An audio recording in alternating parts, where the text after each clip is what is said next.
The action took place at the entrance to the correctional facility. The interviewee thanked Haru for agreeing to the interview and claimed that she wanted to include her story in a documentary. On the table lay documents and a business card with the organization's logo and the journalist's contacts. The reporter, sitting opposite the prisoner, was sure that an ordinary person, not connected with crime and crimes, does not often resort to murder. The journalist was interested in the details of life. She persuaded Haru not to worry about office hours. She told the girl to tell everything that came to mind. Haru was at a loss as to where to begin. The reporter thought for a moment and suggested that she begin with Kang Seo. She was trying to find out if it was true that Haru had been dating Kang Seo for a long time. Her pen slid across the paper, circling the guy's name. The scratching sound of the pen could be heard. The question was raised whether their relationship was trusting. After all, they had been dating for 10 years. The girl being interviewed nervously fiddled with her fingers. It turned out that she and Kang Seo were the same age. Mutual pain and constant quarrels became part of their history. The reporter wanted to continue asking questions, but the girl already knew where to start. Somewhere the measured ticking of a clock could be heard. In her 20th summer, Haru had firmly decided to leave home. The girl was forced to clean the apartment. She stood in front of a table with an expensive computer on it. Mom bought it for her older brother, but Haru was forbidden to even dream of such a thing. The negligent parent often returned home laughing loudly, hugging yet another man, and invariably in a state of alcoholic intoxication. And the food had to be placed right under the brother's nose. And the girl could only go to university on the condition that she would pay for household expenses. More than once or twice, Haru noticed that some things appeared in the house. They did not fit in with the interior of their home at all. The girl thought that at this rate she would soon end up homeless and finally saw the light. The first house was expensive. Deposit 1,000,000 won. Monthly rent 200,000 won. She had to spend all her savings down to the last penny to resolve the situation she found herself in. Haru stretched out on the narrow bed, trying to shield her eyes from the sun with her hand. There weren't even any curtains in the room. But this was her home, her place, where no one would disturb her or break into the room. Her mother and brother were not interested in anything except the money she had taken. Haru realized that breaking ties with her family was much easier than she had thought. The girl looked at her palm in the rays of the sun and remembered. Of course, she was very scared that everything was going perfectly. Gradually, the euphoria from the feeling of freedom faded, and Haru returned to reality again. One day, in the warehouse where she worked, among the many boxes, she ran into a guy in a bright orange uniform. His face was calm and his voice sounded confident. He asked if she had a boyfriend. The girl looked at him with slight bewilderment. Her hands clutched the box and her gaze studied her interlocutor warily. It turned out that he knew that she was 20 years old and that he was older than her. The guy smiled sweetly and asked Haru for her phone number. And so it happened that she started a relationship like everyone else. The evening light from the neon sign of the motel illuminated their faces. They were alone in the room. A disgruntled voice cut through the silence. The boyfriend was outraged by her refusal. After all, they were already at the hotel. The naked guy narrowed his eyes angrily. Displeasure was heard in his words. He didn't understand why she didn't say everything at once. And he wanted to know whether she couldn't or didn't want to. There were tears in our heroine's eyes. The guy asked her why she did that. He was angry and said that his girlfriend had never loved him. He wondered if she had always been so callous. That fight happened on the street. The guy was confused why they couldn't go home to her, and he asked what he had done wrong. She answered that her place was too small. He demanded that Haru give the reason for her refusal. Suddenly, the guy changed his anger to mercy. He explained his behavior by saying that all the girl's words sounded unconvincing. She quietly replied that she was not ready to invite anyone to her house yet. The guy turned his back to his girlfriend and started to walk away. Suddenly, he turned around sharply and angrily threw over his shoulder that this is why Haru's mother hates her. The girl didn't understand anything. Without turning to her, the guy said that he was tired and suggested that they split up. Looking after him, Haru thought that they had paid for the motel in half. That's how their relationship ended. Time flew by unnoticed, and the hot summer was replaced by real autumn. Haru often watched people chatting and having fun, and when she began to get used to her boring life, different thoughts began to appear in her head from time to time. She often envied the natural behavior and relaxed attitude of those who shared the same time and space with her. Haru watched the group, who were happily discussing something while having a picnic in the park. At that moment, she realized that the girls were overflowing with vital energy. They probably had never experienced a relationship like hers. Haru was sure that the girls did not feel empty, and they could confidently say what they wanted themselves. Suddenly the phone rang in her hand. She raised the receiver to her ear and heard that her replacement had suddenly quit. And couldn't she come over now? The girl agreed. Classes had just ended, so she said into the phone that they would see each other soon and hung up. Of course, she had her own plans for this day. After all, she was going to study in the library. But she will have to go to work straight away. A yellowed leaf fell from the tree and flew, slowly circling right in front of the girl's face. That's when it appeared. There was a clear autumn sky above. In the park, the trees were changing their green color to gold and burgundy. And at the end of the alley, he stood. Seo. Haru was surprised that the guy was looking at her. She thought that he was so handsome. Suddenly the guy nodded. The girl was even more surprised but nodded back. Seo was just staring at her. Haru wondered what he was doing. The girl quickly left the park, not understanding why he was staring at her. The guy didn't say a word during this time. After this meeting, Haru thought that they would not have a chance to see each other again. But she was wrong. It turned out that they had chosen the same lecture. The guy did not take his eyes off her again. During breaks between lectures, they met in the corridors of the educational institution. And he looked at her again. In the yard, on the street, and even in the dining room, this incomprehensible game of staring continued. Haru convinced herself that she was mistaken. But she saw that one-sided look filled with interest. The girl felt irritated by it. It was like a cat stalking a toy. One day when she noticed Seo in the dining room, Haru decided to find out. She slammed her hand on the table and angrily asked why the guy kept looking at her. He remained silent, and then exhaled sharply. He was about to answer, but suddenly some girl grabbed his hand. She was surprised that Seo was here all the time. She said that she had been looking for him. The young man turned around abruptly and hissed at the girl to let go and stop grabbing his hand. It was disgusting, and he almost spilled his food. She, in response, asked in surprise if he really didn't like her. And Haru stood at her desk and looked at them. After all, she still hadn't received an answer to her question. Snippets of conversation reached her ears. That girl was telling Seo that all the guys were sitting in a different place. The guy asked her not to stick to him in response. At that moment, for some reason, Haru felt a bitter taste of loss. And from then on, she no longer paid attention to Seo. A group of girls were sitting at a bar. The words of a popular song were playing on the radio. Her classmates were telling Haru that it was quite difficult to invite her for a drink. There was beer and snacks on the table. Blonde Jiwoo reproached Haru for not being seen at all by the end of the year. Her friend noted that not only was Haru an excellent student, but she was also running between part-time jobs. Haru thought that it was already December. Ju suggested that Haru should become simpler, because she felt like trash next to her. The girl did not agree with her words and asked her to stop talking like that. Haru knew that even though they were classmates, they were not friends at all. And she didn't understand why they were inviting her for a drink. After all, they were just greeting each other when they met. At the table, one of the girls was planning to go on working holidays next year. She wasn't an excellent student and she needed to gain experience. The second one suggested going to Europe. The blonde refused because there were a lot of pickpockets and the streets were dirty. At that time, Haru hoped that the bill per person would not be too high. The friends started arguing about Europe. At that time, Haru was trying to remember how much the gas bill was last month, and she thought that she needed to start saving. Closing her eyes and taking the intoxicating drink in her hands, Haru understood that even now she was thinking about money, and this was a pitiful sight. Suddenly, one of the girls said in surprise that Kang Seo from the management had appeared at the bar. The beer mug froze in Haru's hand. Two guys appeared at one of the tables in the bar. They had also come here to relax. Haru silently noted that the guy's name was Kang Seo. Out loud, she wondered if he was some celebrity. Her friends were surprised by her interest, and they thought that she wasn't interested in guys. Haru backed down and said that she asked just for fun. Ju began to enthusiastically tell about how the guy was nicknamed one every 3 steps at the faculty. The girls were having a blast.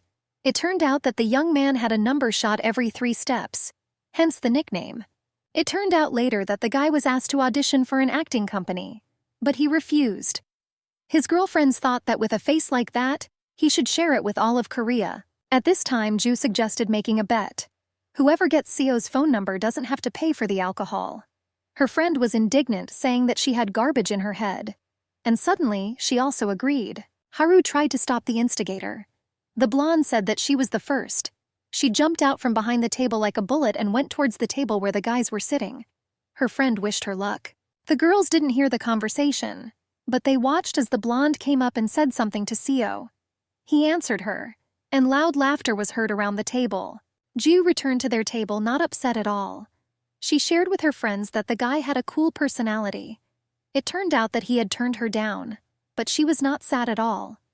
At this point, the second girl decided that it was her turn. She pushed back her chair and walked resolutely towards the other girl's table. The second girl's attempt was also unsuccessful. Without thinking about what she was doing, Haru put her own phone down on the table with a thud. It was Haru's turn. Her friends started egging her on, and they offered her a drink to give her courage. The girl refused. She just wanted to split the bill and didn't understand why she had to go. The blonde snatched her glasses from Haru's face and advised her not to even think that she would be able to get rid of the bet. The friend fixed Haru's bangs and Jiwoo put on lipstick. Haru resisted and doubted whether it was worth doing. The girls saw how beautiful Haru had become. They advised her to always look like that and not hide her beauty. Haru doubted herself and her abilities. She thought that Seo would hardly give her his number. She still remembered the incident when they almost had a fight in the cafeteria. It turned out that Ju was quite determined and was waiting for Haru to take the number. Suddenly, the blonde pushed the girl forward. Haru asked her friends to stop, but they didn't listen to her excuses and shouted words of support after her. Obscene words escaped the girl's lips, but there was nothing to be done. Burning with shame, Haru approached the table where the boys were sitting. Stuttering and swallowing letters and words, Haru asked if Seo could give her his number. Seo's friend immediately became indignant because that table was bothering them again. He asked why the girls didn't come in a crowd, and suddenly he noticed that Haru didn't have a phone. But the girl was embarrassed. She blushed even more.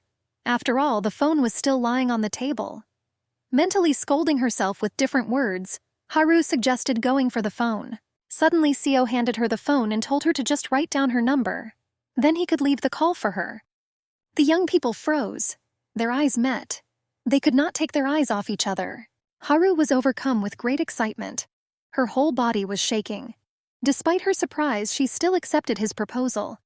Seo handed her his phone. The girl entered her number with trembling hands. The guy dialed and put the device to his ear. The speaker started beeping. He calmly reported that the call had gone through and asked to check. Clenching her fingers into a fist, Haru thanked him. The friends looked at what was happening in complete shock. One of them noted with admiration that everything worked out, and the other, with a satisfied smile, reminded them that they were wrong to doubt her advice to take off her glasses. When Haru looked back, the guys at the table were already laughing loudly and continuing to drink. The girl did not remember how she ended up in the toilet of the establishment. She pulled the handle of the faucet and water flowed out. Everything was swimming before her eyes. Suddenly the door swung open. Seo stood on the threshold. There was a silent question in his eyes. Haru pressed the tap and the water stopped flowing. The guy apologized, not expecting to meet her. It turned out that there were no areas for men and women. The girl hurried to vacate the toilet. She wiped her hands with a napkin, feeling awkward under his gaze. Gratitude and apologies touched on the ruined evening. The mention of the bet with her friends that had caused the drinks to fall through was light. His gaze was fixed on her again, as if studying her. He said it was nothing. Thoughts about the reasons for the intense gaze did not leave her. The girl lowered her gaze. Really? And suddenly decided to ask a question that had been interesting her for a long time. Maybe she's wrong, but why does he keep staring at her? The guy's eyes started twitching, and something unintelligible was heard in response. The young man immediately began to apologize. He did not want the girl to feel bad, because there was no particular reason. Suddenly, he abruptly stopped his speech and asked if she had studied at Sihan High School by any chance. They stood opposite each other in the toilet. Silence hung between them. Surprise and recognition flashed in Haru's eyes. The thought flashed through his mind. Could he really be that Kang Seo? They left the bar. It was already dark outside and the streetlights were shining.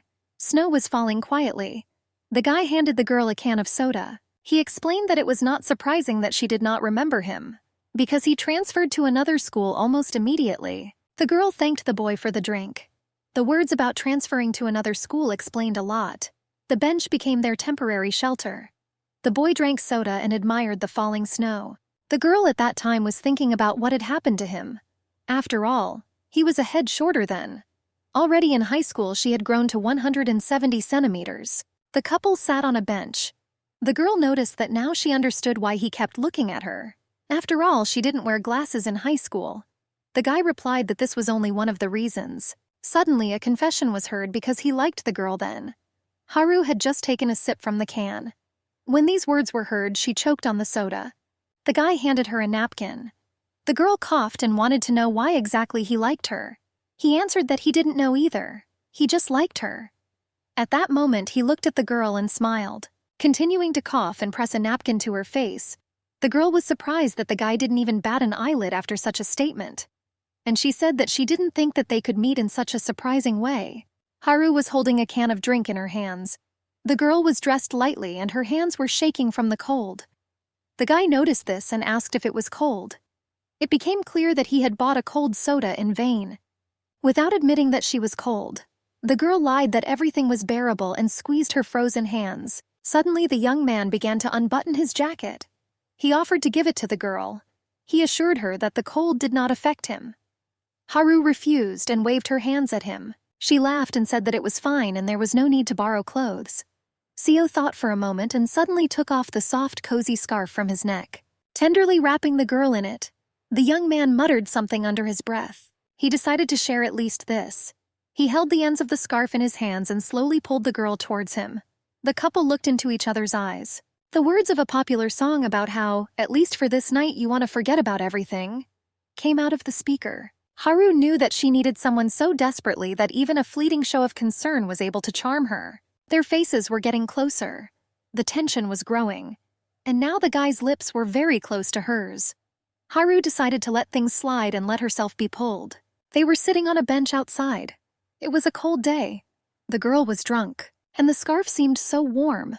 The guy was gently hugging the girl's neck. A thought flashed through his head, after all, once doesn't count. And they started kissing. This process was exciting and gave them goosebumps. Fluffy snowflakes fell on them from above, but they didn't care about it. The city around lived its own life. Soft light burned in the windows of the houses. Suddenly the guy said, slightly stumbling, that his house was very close. He didn't stop kissing and hugging the girl. Haru looked into his eyes. She understood that nothing could be done and came up with a bunch of excuses for herself. They spent the night together. Morning came. The sun was peeping through the uncurtained window and raindrops from the trees were tapping on the glass. The girl hurriedly pulled on her clothes. Seo was still asleep. His beautiful body was slightly covered with a blanket. Haru quietly looked at the boy who was snoring in his sleep and still hadn't woken up. The girl turned around for the last time and looked at the guy lying on the bed. He didn't move. A bundle quietly landed on the rug by the threshold. It was the scarf that had kept the girl so warm the night before. Already sitting at home on her narrow bed, Haru knew she needed to go to the doctor for a prescription. She needed emergency contraception. The girl was looking for information on her phone and was nervous. The hope that at least something was still open was melting away with each passing minute. Suddenly, the phone in her hands vibrated and an unfamiliar number appeared on the display. Her heart started beating faster. The girl answered the call and heard that it was Kang Seo. For some reason, the thought came to mind that she had not saved the guy's phone number on purpose. Meanwhile, the young man was puzzled as to why the girl had left without waking him up. Squirming her bare feet on the floor, Haru replied that he simply could have slept longer on Saturday. Seo had just started talking about last night when the girl interrupted him. Her heart was pounding loudly. Pressing the phone to her ear, she had to admit that this development of events was expected. She wasn't in a position to date anyone anyway. The guy on the other end of the line waited for her to continue. The thought flashed through his head. Could he really be happy with someone like her? The girl's voice sounded muffled. They got drunk yesterday and made a mistake. The guy on the other end was scared. He didn't mean it. The girl sat motionless on her narrow bed, while the guy chattered and didn't give her a chance to get a word in edgewise. It turned out that nothing of the sort had been prepared specifically, and he had no experience in such matters. But he himself understood that these were just excuses. The words became faster and faster. sounded more confident. In fact, Seo wanted to apologize for what had happened. It had happened not because of intoxication, but for another reason.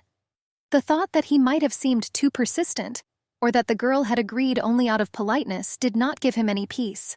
Haru didn't expect this, and a little embarrassed admitted that she also felt insecure. Haru didn't expect this, and admitted that she also didn't regret anything.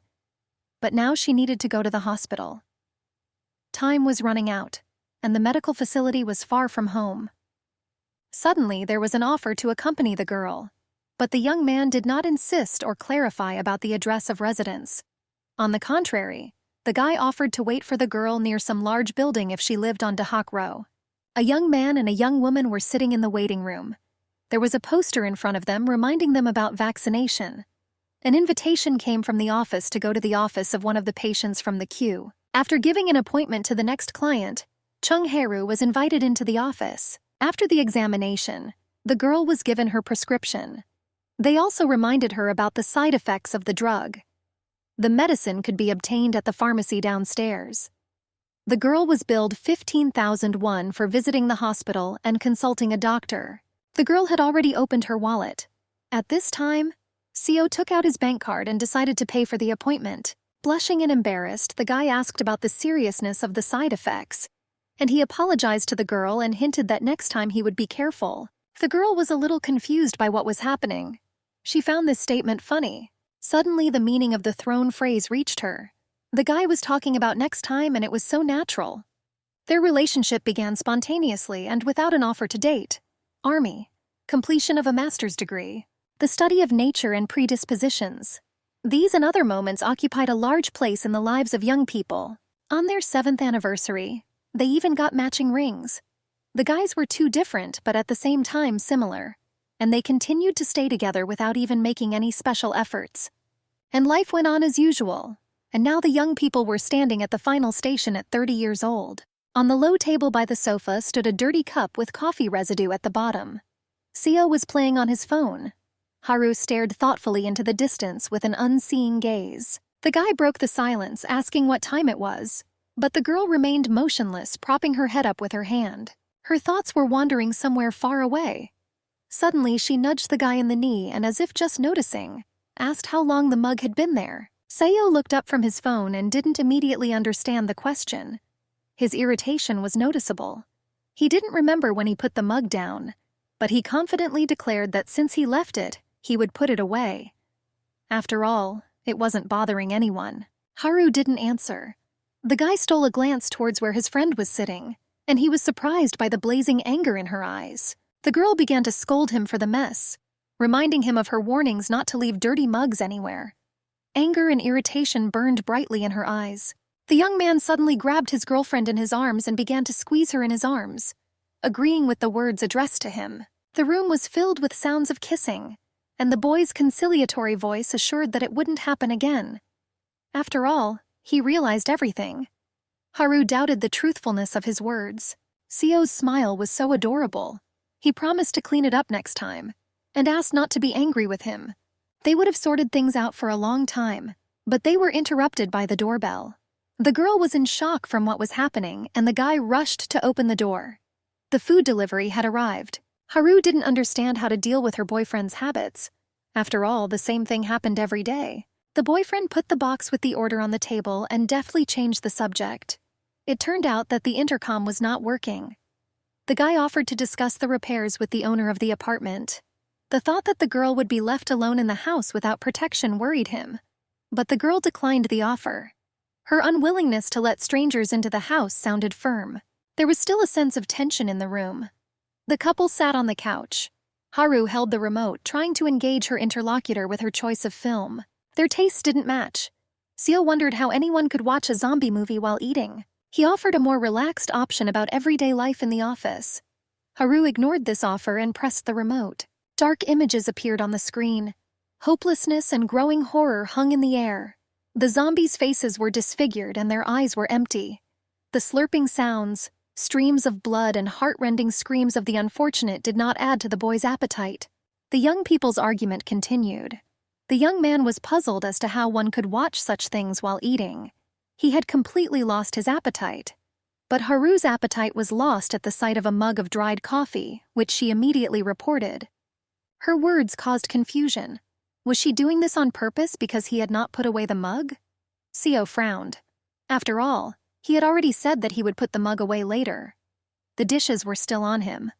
The girl's words of response sounded genuinely offended and angry. After all, the guy only washed the dishes but never put things away. Their quarrel resumed. Accusations like a snowball accumulated, growing and becoming heavier. Each new reproach caused irritation in her, and in him anger and rage. The girl did not understand why he lived with her if he did not do elementary things. Haru asked the guy to shut up. Otherwise, he could go back to his place. These words, like sharp blades, cut through the silence, leaving behind an oppressive feeling. The guy, in a fit of anger, hit the girl on the forehead and reminded her of her admiration for their life together. Now, whenever the slightest conflict arose, she immediately began to kick him out. This blow caused a storm of emotions in her, and she was not going to remain silent. Screaming that she did not know what a pig he was then, Haru struck back at his head. The atmosphere in the room was tense. Both of them had anger in their eyes. The guy was screaming that he had only hit her once, while she had hit him back 3 times. The girl was accusing him of starting it. They ended up having a real fight. The bedroom was deafeningly quiet as they lay down in bed without saying a word. Each turned their faces away, trying not to notice the other's presence. The verbal altercation and fight had left deep wounds behind, and now the silence of the bedroom only emphasized their discontent. They both understood that at that moment an insurmountable barrier had arisen between them, and every minute of silence deepened the alienation. Suddenly, she pulled the blanket over herself, leaving it open. This act showed her displeasure and desire to punish the guy again. Seo was surprised, unable to believe what had happened. He did not expect such a reaction and could not understand how everything had come to this. The phone screen showed the beginning of a new day. Their joint photo appeared on the phone screensaver. The boy was freezing without a blanket. Shivering ran through his body. It was uncomfortable and bitter. He felt the cold penetrating every cell. Haru lay under the blanket, facing away from the boy. Her thoughts were far from peaceful sleep. She couldn't calm down after the fight and felt lonely, even though Seo was nearby. This is how they celebrated their 10th anniversary, not even suspecting the horror they would have to face. Morning came. Wires traced geometric patterns against the blue sky.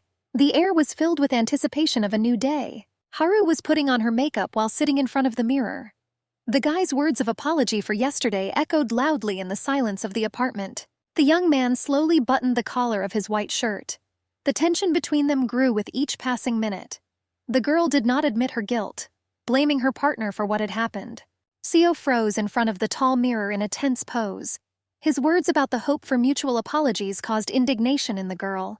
She did not consider herself guilty. These words made Seo's body tense and his fingers curl into fists.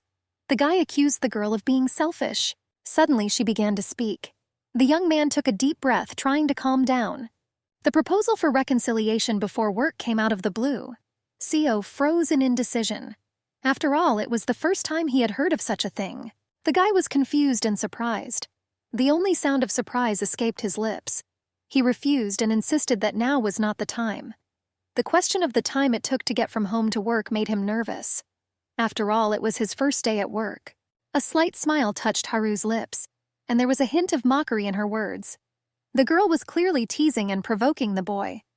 Seo froze at her words. He didn't understand how she could doubt his powers. The guy's back straightened. The question about his abilities hit him hard. In an instant, the girl was already lying on the bed, and the guy was hanging over her like a predator.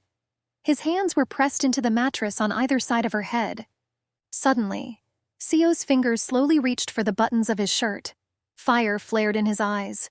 Every movement of his hands was mesmerizing. The words about the thirst for victory hung in the air. The young man slowly freed himself from his shirt. The white fabric slid over his shoulders, revealing his seductive, toned body.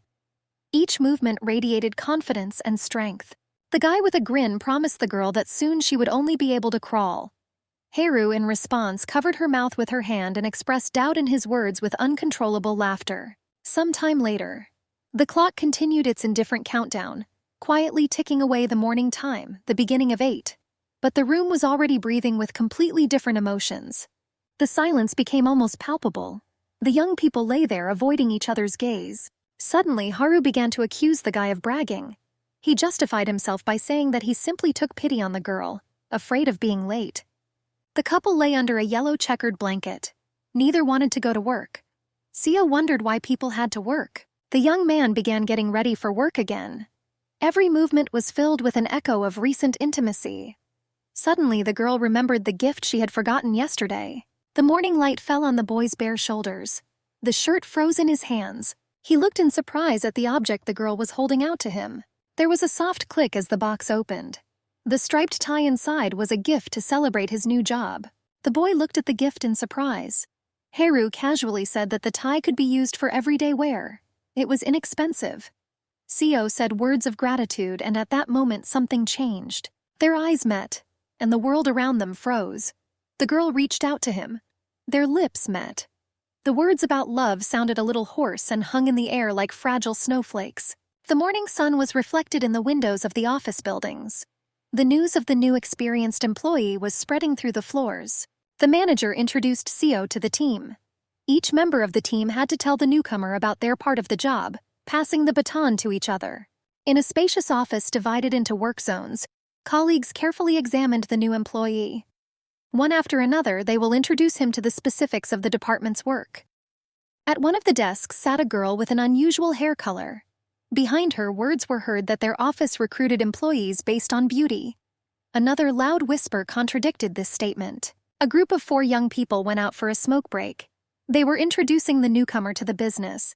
They explained that the client base was their main asset, and the new manager ensured a schedule without overtime.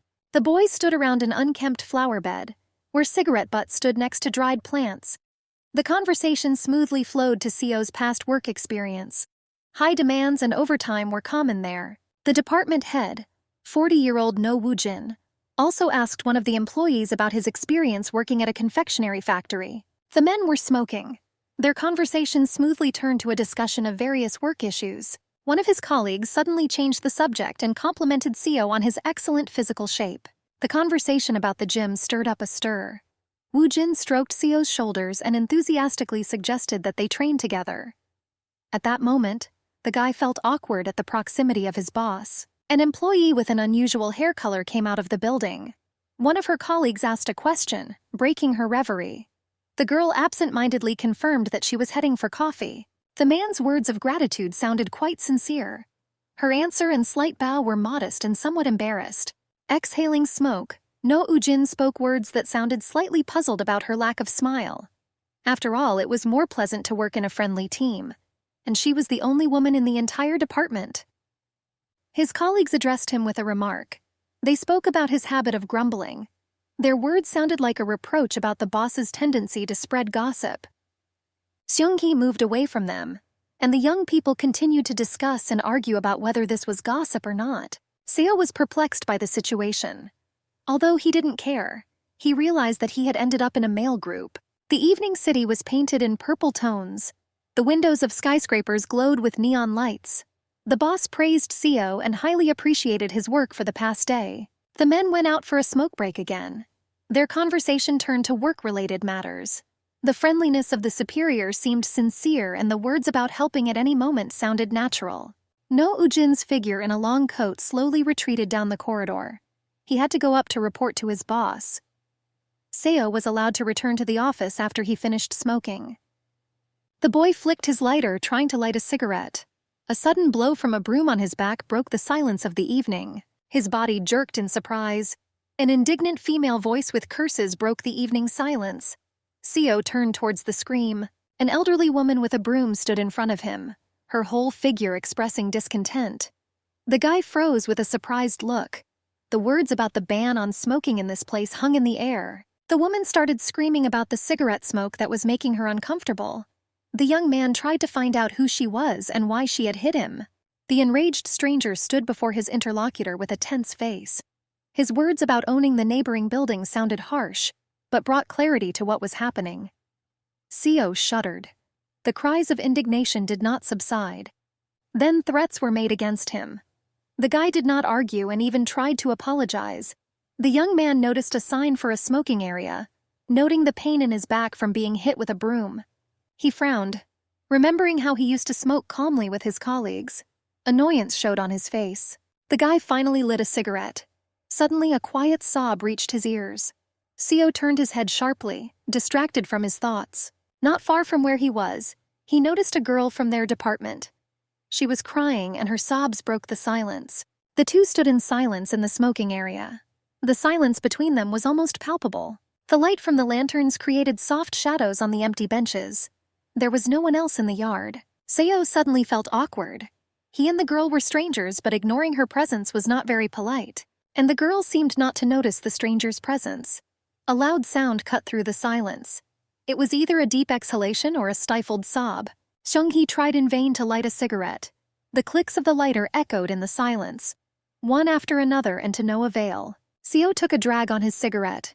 He listened to his colleagues' unsuccessful attempts to control the lighter. Click after click, and only sparks flared and died in the darkness. The young man made up his mind, and with a quiet word, here pointing to his palm, he held out his lighter. A simple gesture. But it broke a certain barrier between them. The girl looked up, her long hair framing her face.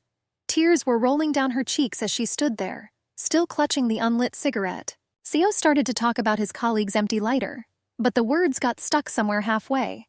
He froze, unable to finish the sentence. The guy leaned forward. His face expressed genuine concern.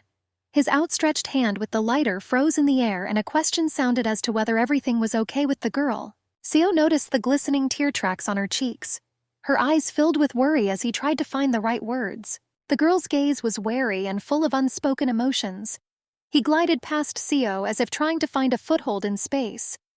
Immersed in her own experiences, she suddenly noticed the presence of a stranger. His closeness, his attentive gaze, all of this suddenly fell upon her consciousness. The girl shuddered from the realization that she was not alone. Embarrassment colored her cheeks as she realized her sudden reaction. The girl tried to collect her thoughts and apologized for not noticing the guy. Seo was still holding out his hand with the lighter. The girl quickly took it and thanked the guy shyly. While the stranger was taking a drag on her cigarette, Seo was thinking about the strangeness of such situations. Deep down, the guy admitted that such moments often caused misunderstanding. The young man smiled bitterly at his thoughts. Simple politeness often turned into awkwardness. After all, people interpreted his pleasantries as an expression of interest. The boy remembered how such situations amused him in his youth. But after meeting Haru, everything changed. Seo stubbed out his cigarette in the ashtray. They had decided not to provoke such situations. The guy turned around and walked away. He heard words of gratitude behind him but decided not to turn around. Some situations are better just to end. The girl looked at the lighter in her hand in confusion. Then she looked into the emptiness where Seo had just stood. A cigarette was smoking in her hand, and her heart was beating so hard that it seemed like it was about to jump out of her chest. It was dark outside. The windows of the houses glowed with a warm light, and the bare branches of the trees cast strange shadows. Haru approached the apartment door. Clink. The metallic sound of keys was heard in the silence of the entrance. In the kitchen, Seo stood at the sink washing dishes. The girl noted the unusually early hour. Seo was rarely home before 7. The guy laughed it off. He finally understood what it was like to go home at 6. And now he could do his chores earlier than usual. The girl's bag of groceries rustled in her hands. She asked if her boyfriend was hungry. Warming up in the warmth of the apartment, Haru suggested dinner. They were both hungry. The young people were sitting at a set table. Seo was enthusiastically telling a story about a broom. The guy complained of back pain after meeting the cheerful old lady. The girl lifted his shirt and carefully examined the place of the blow, but there were no marks. Suddenly, their conversation was interrupted by the sound of an incoming message. Seo asked his friend to read it as he was busy. The girl picked up the phone. The subscriber's number did not appear. She tried to figure out who the message was from. From the message, it became clear that it was Jung Seung-hee who thanked for the lighter and promised to return it tomorrow. Without looking up from the game, Seo asked for a short response to the message. He explained that it was a colleague. Hera frowned at the screen of her phone. The thought of being the middleman in someone else's correspondence made her feel distinctly uneasy. She would have preferred Seo to answer himself. The girl held the guy's device in her hands. Her finger accidentally slid across the screen. The girl froze, The phone screen reflected an image of a pretty girl. She stood against the backdrop of a spreading tree in a striking pose. Hera froze in thought. Her gaze was fixed on the screen. The silence around her only emphasized the depth of her thoughts. The guy noticed her confusion. The girl began asking Seo about her colleagues. She was interested in the female staff of the office. Seo explained that Seung-hee was the only girl on their team. Hera studied the photo of the girl on the phone screen. She was gorgeous, and her bust was impressive in size. She looked at the girl's figure with envy, dreaming of one day achieving the same form. Seo abruptly interrupted her dreams with a rude remark about the futility of these hopes. He demandingly extended his hand to her for his phone. Immediately there was a suggestion to do sports instead of complaining about the imperfections of her figure. The girl hated sports. A tense argument broke out between the couple. The girl scolded the guy for his bad habit. They grumbled at each other. Still sitting at the table, Seo noticed that the girl was eating little, feeding like a bird. Hera let out a long sigh, like a quiet whistle. Her emotions were expressed even in this barely perceptible sound. Seo caught her glance over his shoulder, raising an eyebrow questioningly at the possible complaints about his passion for gaming. A friend reproached the guy that at his age it was time to leave games. Seo did not see any connection between age and his hobby. He just brushed off her words, immersed in his favorite hobby. Later, Haru casually informed about the business trip tomorrow. Seo, without looking up from his hobby, muttered that he would order food delivery. The next day, the girl stood in the elevator. The situation with Seo's female colleague seemed painfully familiar, like an echo from the past. Haru remembered those summer seminars her boyfriend had attended. Her vision blurred as images from the past flashed before her eyes. The girl arrived at the meeting on time. She looked at the phone screen. It was already a little after 8. She remembered Seo's promise to be free at 8. The seminar ended and Haru watched as the participants left with noise and shouts. They agreed to meet again the following week. Seo tried to explain his latest tardiness by saying he was late. His girlfriend reproached him for not warning her about this fact in advance. They were hungry and were going to eat. The girl had already found a suitable establishment nearby and was about to tell her boyfriend about it when an unfamiliar voice asked about their relationship. An awkward tension hung in the air. It was Seo's classmate. Gyeong approached the couple. She recognized the girl from Seo's profile picture and asked about it directly. The guy confirmed their relationship. Gyeong looked at Hera appraisingly, involuntarily noting her height.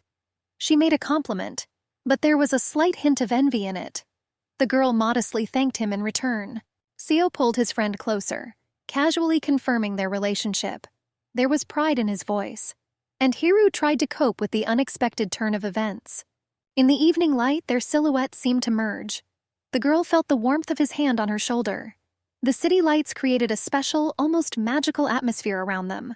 The guy admitted that he liked tall women. Gyeong's laughter filled the air, breaking the tension of the moment. Her reaction caused Haru and Seo to exchange quick, confused glances. Gyeong smiled, admiring how well they looked together. The boys said their goodbyes. Meanwhile, away from the lively conversation, a girl with brown hair silently watched the three. Seo gently held Hera's elbow, pulling her towards the nearest restaurant. He jokingly complained that he was starving. The mysterious figure with chestnut hair disappeared around the corner. She dissolved into the evening shadows, leaving behind a strange feeling. Haru turned around abruptly, obeying a sudden impulse. Something in the air had changed. A feeling of uneasiness appeared, making her heart beat faster. Soon Seo received a message from an unknown subscriber. Secret meetings behind his girlfriend's back were proposed. The words on the screen seemed to freeze in the air, creating a heavy, oppressive feeling. Haru's inner instinct had not failed her. That strange premonition that had made her turn around then now made sense, and the invisible threads of fate began to weave into a new, unpredictable pattern. In a cozy cafe, Hera leaned back in her chair. Her face expressed absolute certainty about who the sender of the message was. It was the girl with the brown hair. The tension in the air thickened as her friend looked up at Seo. She was about to say something, but Seo suddenly made his move. A message appeared on the phone screen, cold and decisive. The guy blocked the caller, putting an end to this story. The young people were sitting in a cafe with wooden furniture and live plants. Haru expressed concern about the abruptness of the decision. The interlocutor urged her not to attach too much importance to it. The memories slowly receded. But the familiar feeling of anxiety and uncertainty, the same as many years ago, continued to pulsate somewhere deep inside. In the cramped space of the elevator, a sharp sense of unease washed over her. The old sense of unease now seemed a mere shadow compared to what she felt now. Thinking about the mysterious woman, the elevator opened at the right floor. Haru stepped out into the corridor. She noticed her colleagues at the window and walked towards them to join their morning conversation. At the window, two women leaned forward in animated conversation. The rumors about the married boss and journey had turned out to be true, and now they were witnessing living confirmation of the story. Their conversation drifted smoothly to the topic of all married men being the same.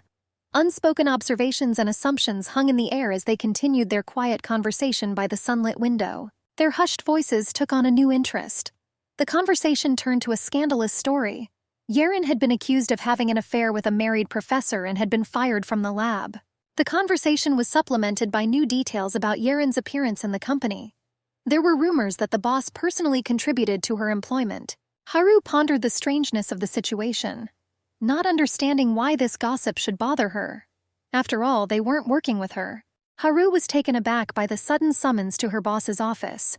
The thoughts of the gossip in the hallway took on new meaning when she realized that she was being asked to hand over her affairs to that Yeren. Haru's voice was confident and firm. She was arguing that she could handle the project on her own. But the boss's irritation was growing. Suddenly he cut off all of Haru's objections abruptly. His shout filled the space of the office, leaving no room for further bickering. The manager's words about the need to transfer cases sounded like a death sentence. It turned out that Yeren no longer knew where to hide. She felt like a hermit in the team. Haru methodically gave instructions and explanations of work processes. She left clear recommendations for different cases. Particular emphasis was placed on the fact that Haru left a note for the girl with urgent matters. And only in an emergency can her phone number be given. The blonde assured the girl that she can be relied on. Unease grew within Haru. Something about Yeren's sincere determination, her willingness to prove her reliability, caused an inexplicable feeling of unease. Haru headed towards the exit with determination. She hoped that there was nothing complicated in the matter and the girl should be able to handle it. Haru sat in the car. The seatbelt clicked softly. The thought of today and the need to hand over the project to Yeren brought up mixed feelings. The girl glanced at the phone screen. 5:34. She thought that Seo should have finished his work by now. The idea of seeing him before leaving seemed right. She decided to call the guy. The beeps tore through the silence of the car. 1, 2, 3. Haru felt each one as if it were pulling an invisible string inside. There was no answer. The beeps continued to dissolve into silence one after another. The girl nervously bit her nails. Her fingers involuntarily squeezed the device tighter. At that moment, the silence of the phone seemed deafening. The thought of Seo's office being so close to Yijin Station made Haru's heart skip a beat. She absent-mindedly looked at the phone's screen that was now dark. A sudden determination came over Haru. She nervously tapped her foot. This desire to see his face, so familiar and everyday, suddenly became almost obsessive. The girl was already approaching the office. But what she saw made time stop and her heart skip a beat. Haru froze, unable to believe her eyes. The scene before her eyes blurred as she watched Seo lean towards the stranger and put his arm around her shoulders. She stood there, caught between the urge to run and the inability to move. Each heartbeat a dull ache as the reality of what was happening slowly sank into her consciousness. A few minutes earlier, the employees were leaving the office building. Their voices mingled with the noise of the evening city as they exchanged the usual farewell phrases. Seo raised his hands in a triumphant gesture, feeling the stress of the workday finally letting go. Freedom seemed especially sweet that evening. After all, his friend was away on a business trip. Seo sighed heavily, remembering the endless to-do lists and schedules. Every minute of every day, every action calculated. Sometimes it felt like he was suffocating in Haru's rigid schedule. The young man walked along the evening street, enjoying the rare feeling of freedom. Thoughts about upcoming affairs flashed through his head. He decided to think about it at home. Still, he slowed his pace, struggling with conflicting feelings. The freedom from his routine suddenly seemed bitter. The guy thought about the fact that he would have to be separated for 2 whole days. And he really wanted to see his girlfriend one more time before leaving. Suddenly, the young man heard his name. It was Sung-hee calling him in a clear voice. The girl was quickly approaching. Seo turned around and froze in place. Suddenly Seung-hee tripped on the protruding edge of the tile. The girl's white shoe made a soft thud. For a moment she lost her balance. The young man managed to catch his colleague, preventing him from falling. The guy's hands instinctively held the girl by the shoulders. For a short moment they froze in this almost embrace. The young man held Seung-hee by the shoulders, leaning towards her, concern showing on his face. Seo stood on the evening street. The guy glanced at the girl and asked where she was in such a hurry. Seung-hee's cheeks flushed crimson. She felt awkward at that moment. The girl handed Seo the lighter and reminded him of yesterday's message. The blush was still playing on her cheeks as she tried to explain her clumsy behavior. Seo explained that there was no need to rush so much over a simple lighter. It was such a trifle and the girl could keep it. The young men stood in such a way that the girl could feel the warmth of his breath. Gathering her courage, Seung-hee looked up, ready to ask the question that had been bothering her for a long time. Seo turned sharply and walked away, cutting off the moment when his colleague was about to ask her question. His steps were quick and determined. Suddenly, the young man noticed his girlfriend standing nearby. Their meeting on the evening street was filled with an amazing coincidence. The guy could not hide his delight at how his thoughts about Haru had come true. Seung-hee watched the meeting from the side. Seo and his girlfriend were standing close to each other. The guy's joy at the meeting was obvious. The girl's eyes lingered on this scene longer than usual. Haru froze. Her gaze was fixed on Seung-hee. Seo's words about dinner reached her as if through a fog. Something like anxiety froze in her eyes when she recognized the same girl. The young people stood in the middle of a noisy street. The guy realized that his girlfriend wasn't listening to him. Haru perked up, returning to reality. Seo repeated his offer of dinner. But the girl refused, explaining that there was no time left for it. The guy didn't hide his sincere joy at their chance meeting. A warm smile lit up his handsome face. Seo changed the subject and began to talk about the recent incident with Seung-hee. Haru interrupted him mid-sentence. She made it clear that she had seen everything and knew everything. Seung-hee's short, bitter laugh rang out in the cold air. She heard Haru say that her boyfriend didn't have to explain what had happened. What Haru felt was not a simple premonition.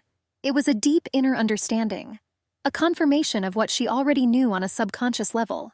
The girl recalled that Seo was always the center of attention, surrounded by people, and Haru was just there, like a shadow on the periphery of his bright life. A bitter smile crossed Haru's lips as she realized that a sweet beauty who had grown up with love and affection could appear in his field of vision and take her place. Haru stood there lost in thought, her beautiful face framed by dark hair and her eyes filled with deep sadness. A detail about Seung-hee surfaced in the girl's memory. It seemed that she was raising a puppy.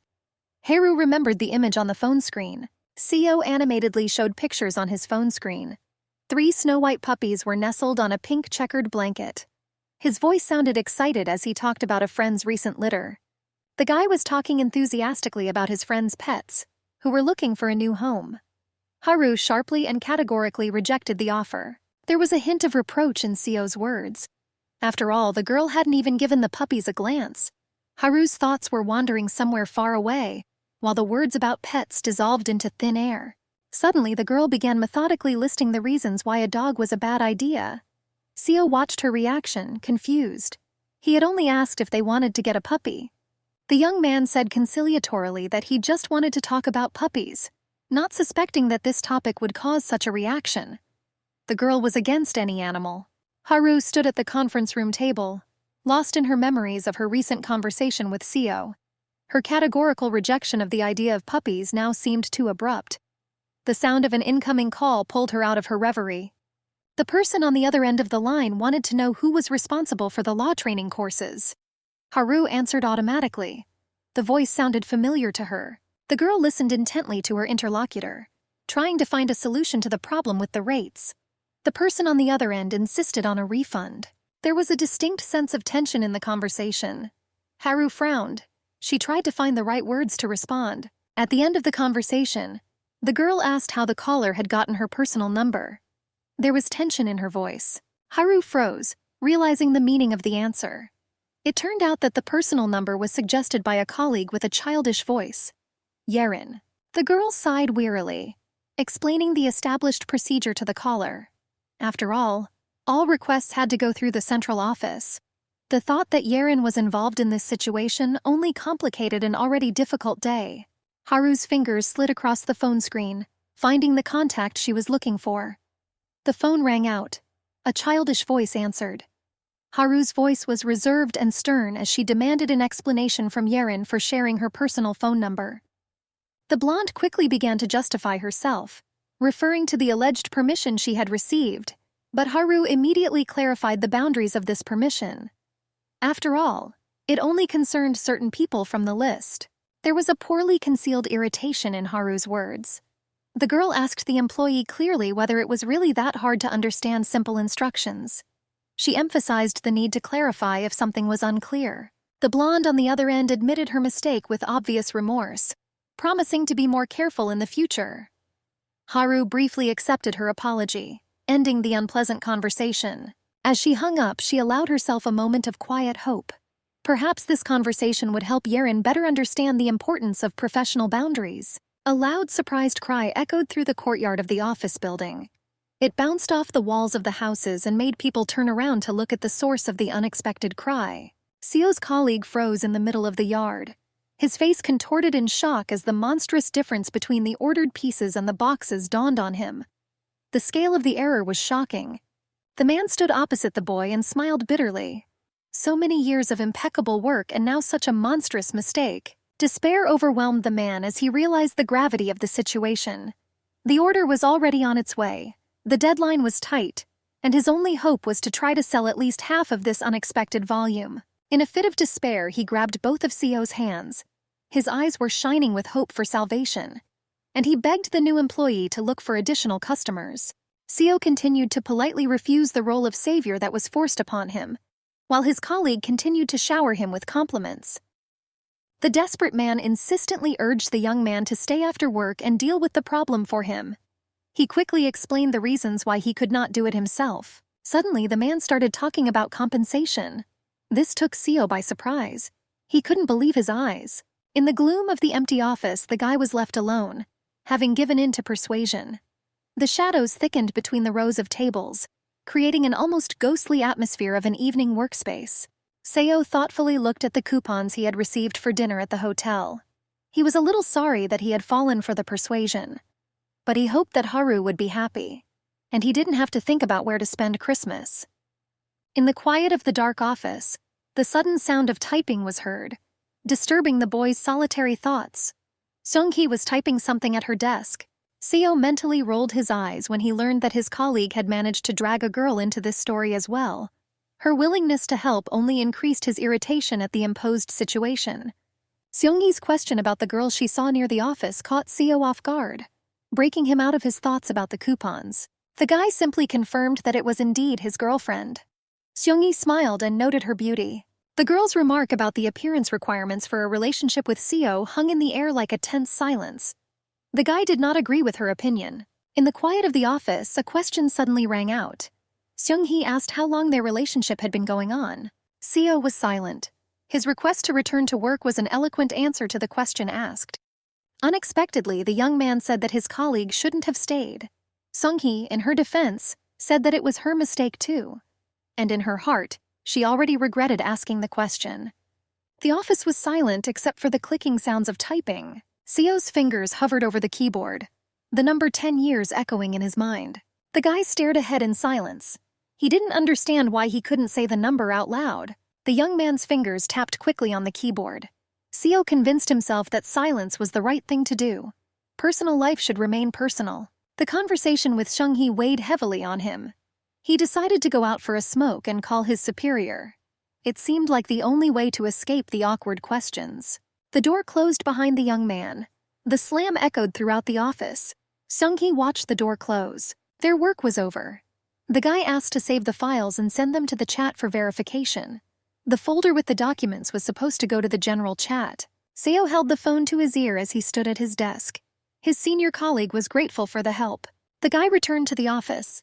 On his keyboard was a Haribo bag with a note on it, like a silent farewell. The young man was still holding the phone in his hands. The evening shadows were slowly creeping along the walls of the office. The gray sky hung over the city. The chief's voice rolled across the floor like thunder. He asked Haru to come into the office. The girl froze in a tense pose. The boss demanded an explanation from Haru. It turned out that Yeren had come to him yesterday in tears. His voice clearly sounded dissatisfied with the situation. The boss was throwing accusations at her. Yeren's words about Haru's rudeness rang in the air. The brunette tried to explain her position, but her value as an employee did not allow her to behave like that. Haru remembered her words with crystal clarity. She had simply told Yeren to ask if she didn't understand something. There was no rudeness in it. Muffled conversations filled the office. Colleagues glanced furtively towards the boss's office. Haru tiredly explained the situation, that there was no point in being rude to the blonde. The girl tried to hint that Yeren couldn't handle even a simple task. The boss's gesture interrupted Haru's words mid-sentence. He casually remarked that she needed to pay more attention. After a while, an indignant cry was heard. Yeren cowered at the table. Her face flushed. The chair that the boss had asked to be removed was still there. Haru chuckled softly at the boss's words. The quiet chuckle was barely audible. The blonde's latest blunder spoke for itself. A gray evening descended on the city. Haru lay in bed, covering her face with a pillow. The day had been hard. The bathroom door slammed. Drops of water ran down Seo's dark hair. The towel hung casually on his shoulders. In the dim light of the room, his silhouette seemed especially attractive. The guy asked his girlfriend what happened. He smelled clean and fresh. Haru only buried herself deeper in the pillow, trying to brush off the questions about work. The brunette clutched the pillow tighter. Seo moved closer, his voice full of concern. Seo settled down next to her on the bed. His words were full of concern. After all, he knew his friend's habit of hiding her emotions. The girl didn't want to seem weak. Haru couldn't help but grin. Her boyfriend had hit the nail on the head. She herself had once considered his work stories to be whining. The girl sighed quietly and honestly admitted that she had not understood why he was telling her this before. A gentle smile appeared on her face. The brunette admitted that it did not irritate her. Her gaze stopped on the guy's wet hair. Seo responded with a warm smile, his promise to dry his hair sounding as gentle as his admission that he wasn't annoyed either. The guy stretched lazily on the bed. His offer to have a glass of beer seemed like the perfect end to this difficult day. The evening dragged on. Empty jars on the table indicated that the heart-to-heart talk had been a success. The young man clutched the beer in his hands. He was shaking with anger. It seemed unfair that the boss had singled out Haru for reprimand. He was surprised that an honest man would suffer because of an affair. He didn't understand why the other employees didn't say anything. Haru smiled bitterly. The experienced colleagues simply remained silent. The brunette watched her boyfriend's reaction with surprise. His righteous anger was stronger than his own resentment towards the situation. The phone rang, cutting through the silence of the room. Seo froze mid-sentence. Irritation suddenly gave way to tense anticipation. Haru pressed the phone to her ear. A heavy silence hung in the room, broken only by the muffled voice coming from the speaker. The girl pressed the reset button and slowly lowered the phone. Her trembling lips and pale face spoke louder than any words. The guy's eyes flashed with concern. He asked who was calling. His girlfriend quietly said that it was her mother calling and now she would have to change her phone number again. The boy listened attentively to Haru's explanation. Her words about breaking up with her family hung in the air like a heavy weight. The girl explained that it had always been like this, and she was not going to change anything in the future. The silence dragged on. The sound of metal cracking cut through the silence of the room. Haru clutched the beer can in her hands. Anger surged back, displacing her earlier confusion. She bit her lips. It had been 10 years already. It must be weird that the guy didn't know anything about her family. Maybe it was time to open another page of her life. The girl shuddered at the sudden memory. The hurtful words that had once been thrown at her still burned inside. What if Seo too thought she was abnormal? The guy's question pulled the brunette out of the whirlpool of heavy thoughts. Her gaze, still clouded by memories, slowly focused on his face. The girl froze in confusion, not catching the sudden change of topic. Disturbing thoughts were still swirling in her head. Seo gently insisted on continuing the conversation, hoping to hear something else interesting from his quiet friend. For example, about the exhibition she had visited recently. Haru's eyes lit up as she began to talk about the event. Her speech was filled with professional terms. The guy froze, not understanding a word of what was said. The friend couldn't help but feel annoyed at the confused expression on Seo's face. She grabbed the boy by the shoulders and started shaking him, outraged that he had asked her to tell him, and now looked so lost. The young man pulled his girlfriend closer to him. noting how calmly she usually reacted to everything. There was a gentle mockery in his voice. Seo's lips almost touched the girl's ear as he whispered how sexy she looked when she was talking excitedly about her work. Haru rolled her eyes at his words. The fatigue from the business trip was getting to her, and she couldn't believe that he was flirting with her now. Her cheeks flushed bright red at his words. The boyfriend chuckled quietly, looking at his embarrassed girlfriend. He found it amusing how angry she was because of the teasing, especially when he asked why her friend was trying to avoid the conversation. The boy pulled Haru closer to him. Their lips met in a warm, soft touch. A gentle kiss suddenly interrupted the bickering, a light, almost weightless touch. His hand slowly slid over her body, gently outlining the curves. Haru pulled away abruptly and pushed the boy away. The words for him to stop sounded in the silence of the room. The guy froze. He held the girl's hand in his hand. A questioning look was fixed on the girl. Haru froze. Her cheeks were flushed. At times like these, the guy loomed over her like an inescapable wave, as if he wanted to make her forget about reality. The girl always waited for the moment when she would be washed away like sand, just waiting. A silent request escaped her lips. Haru expressed her desire to go into the room and continue there. It had been dark outside for a long time. The soft light of the table lamp cast shadows, enveloping the room in a cozy semi-darkness. The young man slowly pulled off his t-shirt, revealing his sculpted body. Each of his movements was smooth, almost hypnotic. In the dim light of the apartment's evening, their silhouettes intertwined in a gentle dance. Seo's hand slid gently over his friend's bare shoulder as their lips met in a soft, trembling kiss. In a fit of uncontrollable passion, the guy's teeth bit the tender skin of his neck, tearing an involuntary cry from Haru's chest. The brunette winced. She had asked the guy not to do that before. He pulled away. His face reflected genuine surprise. Had he really hurt her? The young man continued to take off her clothes, whispering apologies. The girl suggested that he try the bite on his own skin. Whenever they had to face a problem head-on, they tried to cover each other with the warmth of their bodies. In the intimate semi-darkness, their bodies intertwined into one. Thus they pretended that the problem did not exist and calmed down. The young people lay side by side. Their satisfied smiles illuminated the semi-darkness of the room. Meanwhile, because of their bad habit, problems piled up one on top of another. In the dim light, the hands of the clock showed the beginning of a new day. The shirts hanging on the wall cast strange shadows on the wall, so they lay there, hugging each other under the yellow checkered blanket. Suddenly, Seo suggested picking up the paired rings again. Their hands touched in the soft light of the nightlight, reminding them of the past jewelry they had both lost. The guy promised to buy something better and more expensive this time.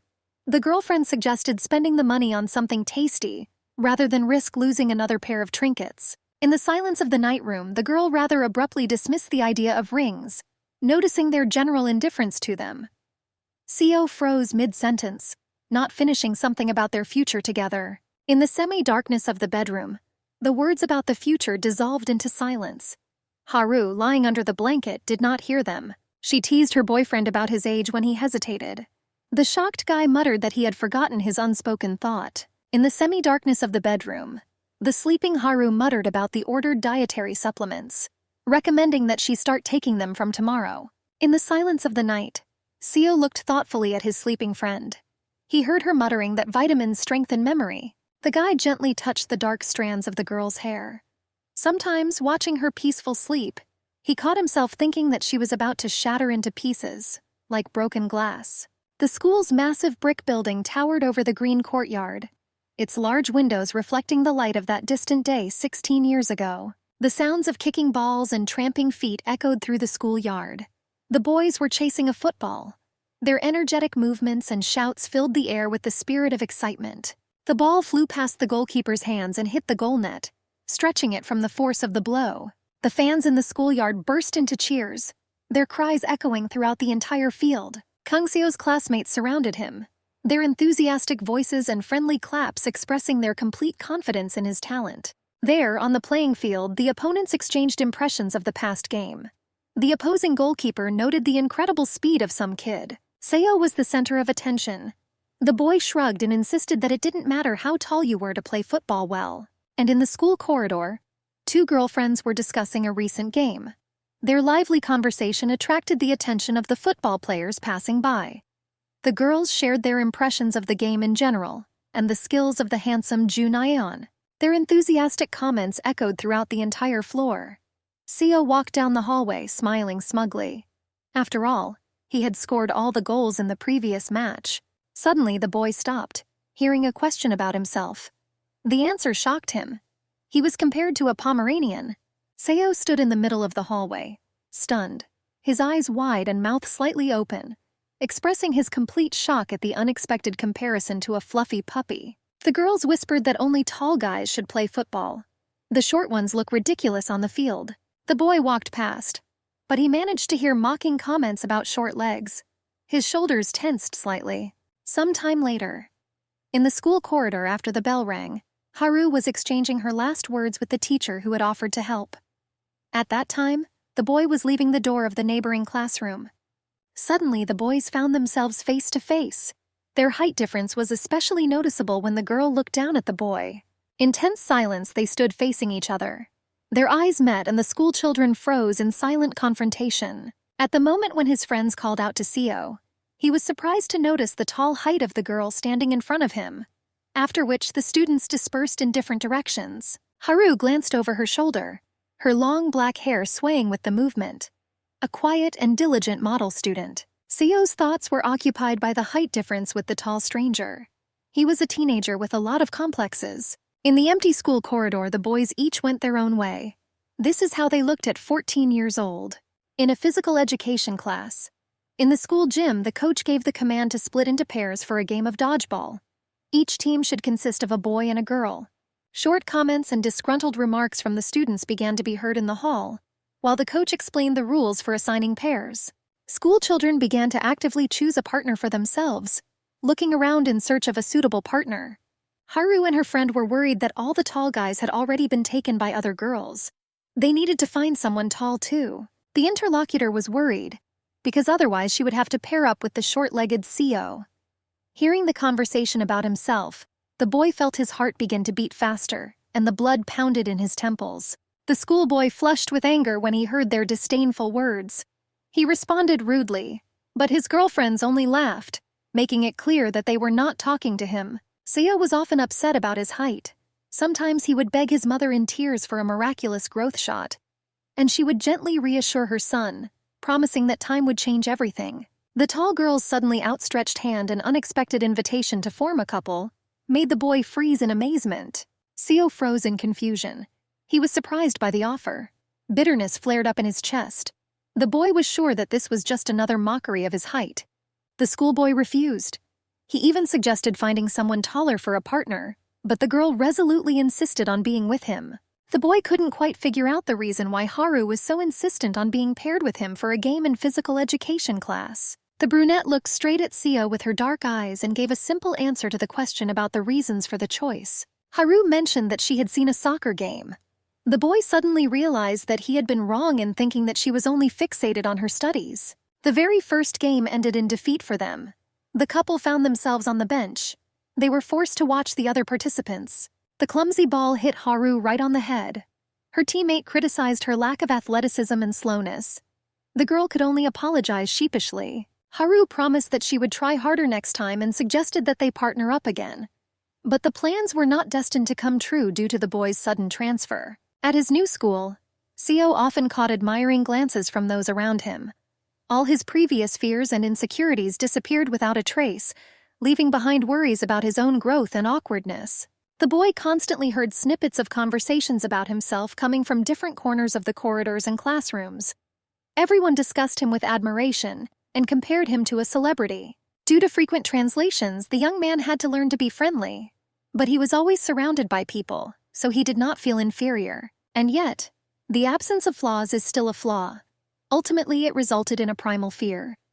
Seo reflected on how his personality was nothing without the beautiful outer shell that attracted everyone's attention. In his 20s, Seo was often tormented by an incomprehensible emptiness in his soul. He was walking in the park. The phone in his hand vibrated. His classmates were calling him to a meeting again. The invitation to another meeting caused. The young man let out a tired sigh. Thoughts of the noisy, drunken company only increased his desire to be alone with himself. Fate took an unexpected turn, and it was at that moment that Haru appeared in his life again. Their meeting took place among the falling autumn leaves. The girl, in a plaid shirt and glasses, was holding books when their eyes met on the park path. Time seemed to stand still. Seo froze, looking at the stranger. Tangled hair, chapped lips, worn-out clothes that weren't suitable for the weather, and a lifeless, tired look. The young man peered at the unfamiliar girl's features in confusion, trying to catch something familiar, and mechanically nodded to her. The brunette felt awkward under the intense gaze, and the guy suddenly felt that this girl was no longer the one who could be the first to offer a helping hand without embarrassment. Seo peered into the girl's features, and the certainty that they had met before grew with each passing second. Although the memory slipped away like an autumn leaf in the wind. The memories flashed before his eyes in a flash. The guy was sure that now it was his turn to hold his girlfriend's hand. Since then, Seo had been hanging around the girl on purpose. He was trying to catch the elusive memory. The image of the brunette seemed so familiar, but his memory stubbornly refused to reveal this secret. The young man often watched Haru, and this feeling, as if he had seen her somewhere before, did not leave him, haunting him with an obsessive déjà vu. The familiar features echoed vaguely in my memory. Every glance at her stirred something deep within. But the memories remained blurred, like watercolors in the rain. One day in the dining room, Haru got angry at him and decided to find out everything. The guy's thoughts were confused and rushing about. He had a killing feeling as if he was about to remember her. And again, nothing. He was about to answer, but suddenly a girl grabbed his hand. Seo froze with a confused look, clutching the tray in his hands. The only thought that was beating in his head was why now? The stranger chattered incessantly about the guys sitting in another place. The guy turned around and asked her to leave him alone with irritation in his voice. The young man tried to steal Haru's glances with the stubbornness of a child. He knew it was childishly stupid, but the very thought that he had attracted her attention made the boy happy. The boy often followed Haru. One day he hid behind a wall and watched what was happening, afraid of being noticed. The girl was talking on the phone. Her voice rang with tension and anger, accusing and reproaching her interlocutor for indifference.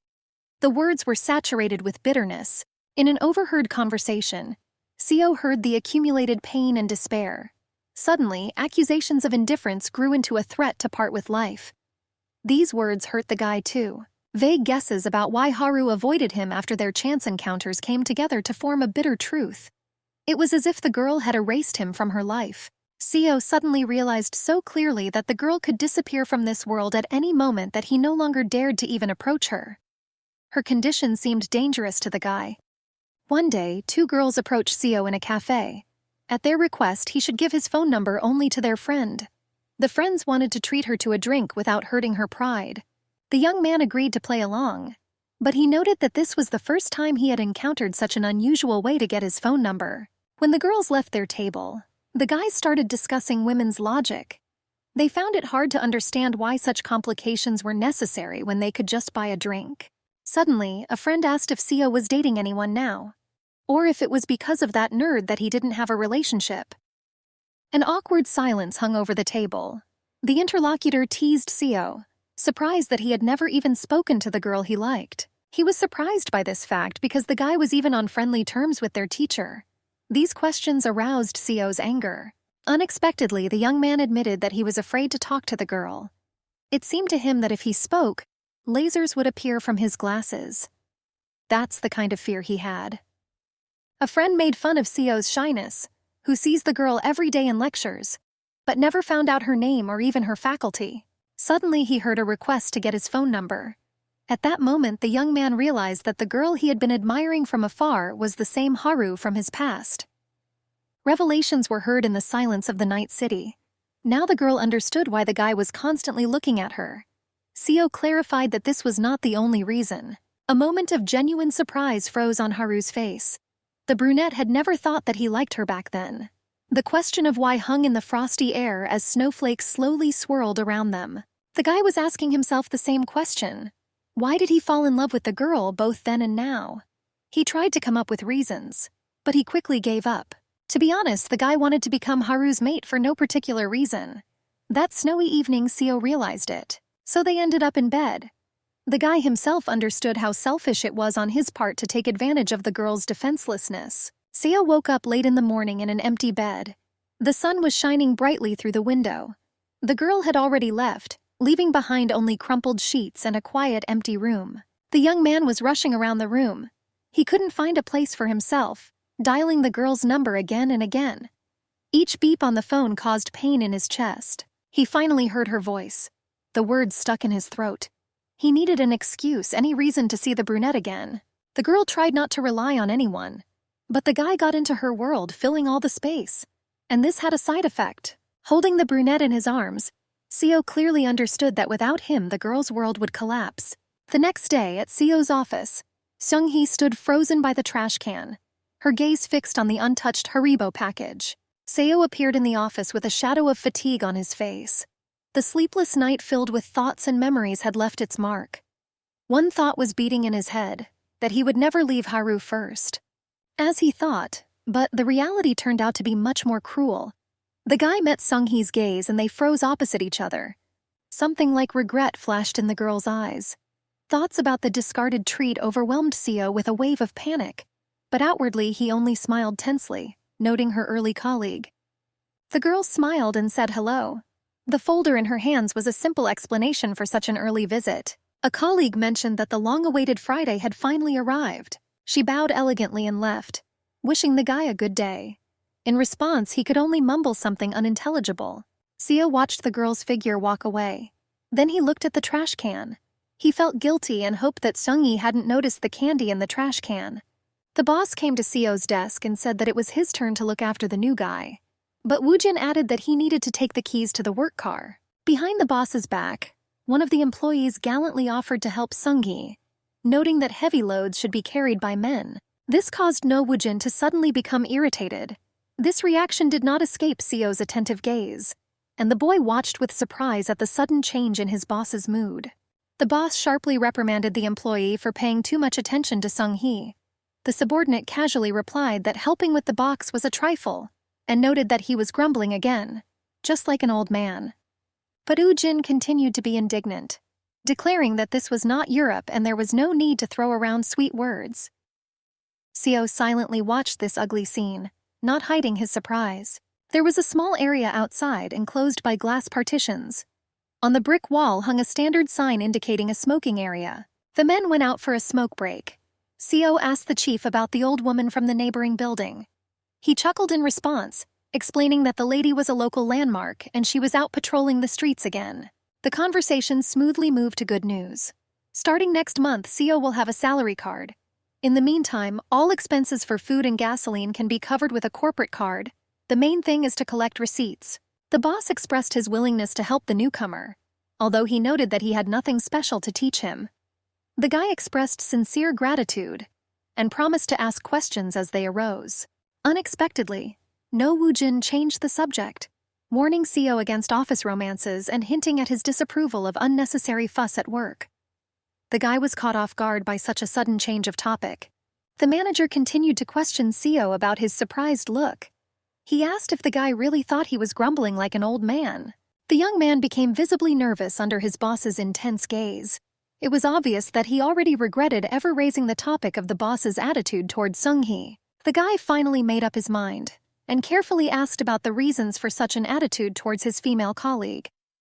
Tension hung in the air as the cigarette smoke slowly dissolved in the cool air. The boss admitted that Seung-hee probably didn't have bad intentions, but her behavior still irritated him inexplicably. And the most interesting thing is that she seems to understand this perfectly well. Wanting to avoid misunderstandings in the future, No Woojin shared something personal. His cool attitude towards Seung-hee is not related to the fact that she allegedly rejected his advances. The man is married, although they live separately. Behind the words about not wanting scandals at work was hidden a usual personal dislike for a certain type of people. The phrase that the guy would understand everything in time hung in the air along with the cigarette smoke.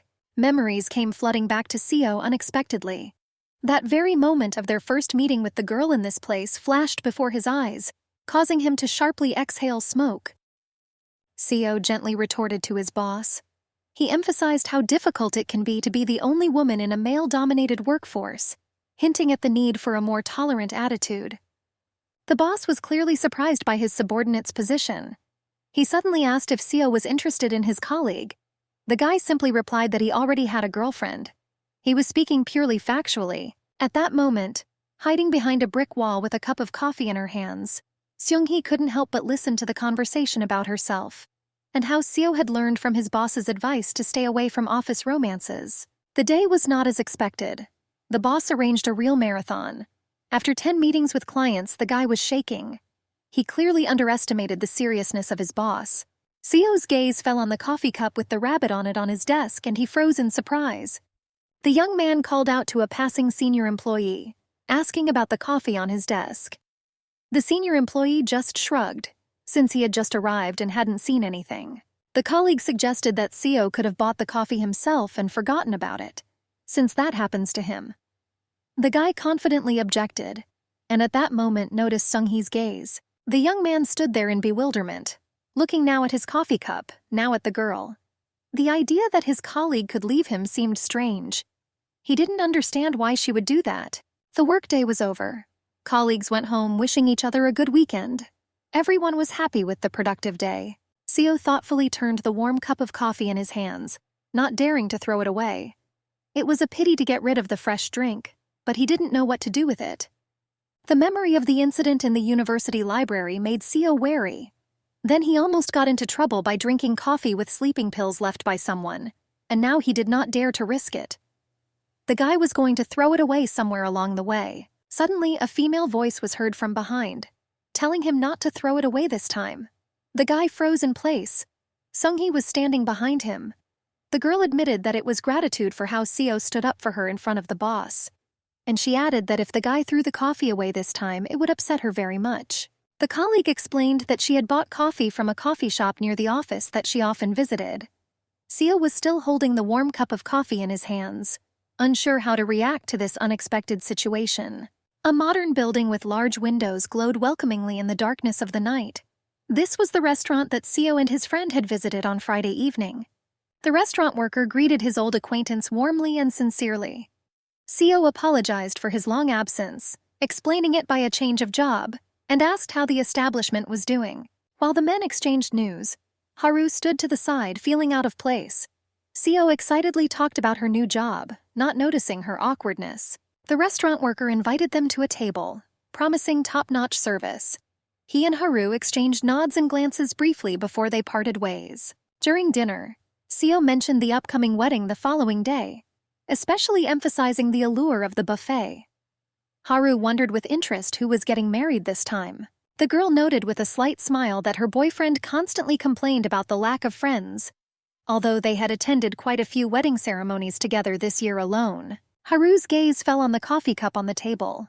When she asked about its origin, the boy tried to casually wave it off, clearly not wanting to go into details. For a moment, the young man hesitated as if choosing his words. After a short pause, he lied, saying that he had bought coffee after work because he was very tired that day. The guy quickly changed the conversation to her shrimp dish, but Haru silently noted the discrepancy. She knew perfectly well that her boyfriend never drank warm coffee. She knew perfectly well that it was a lie, but she simply smiled. Haru thought that what was hidden from view at the moment was of no importance. The wedding hall was shining in festive decoration, creating an atmosphere of solemnity and romance.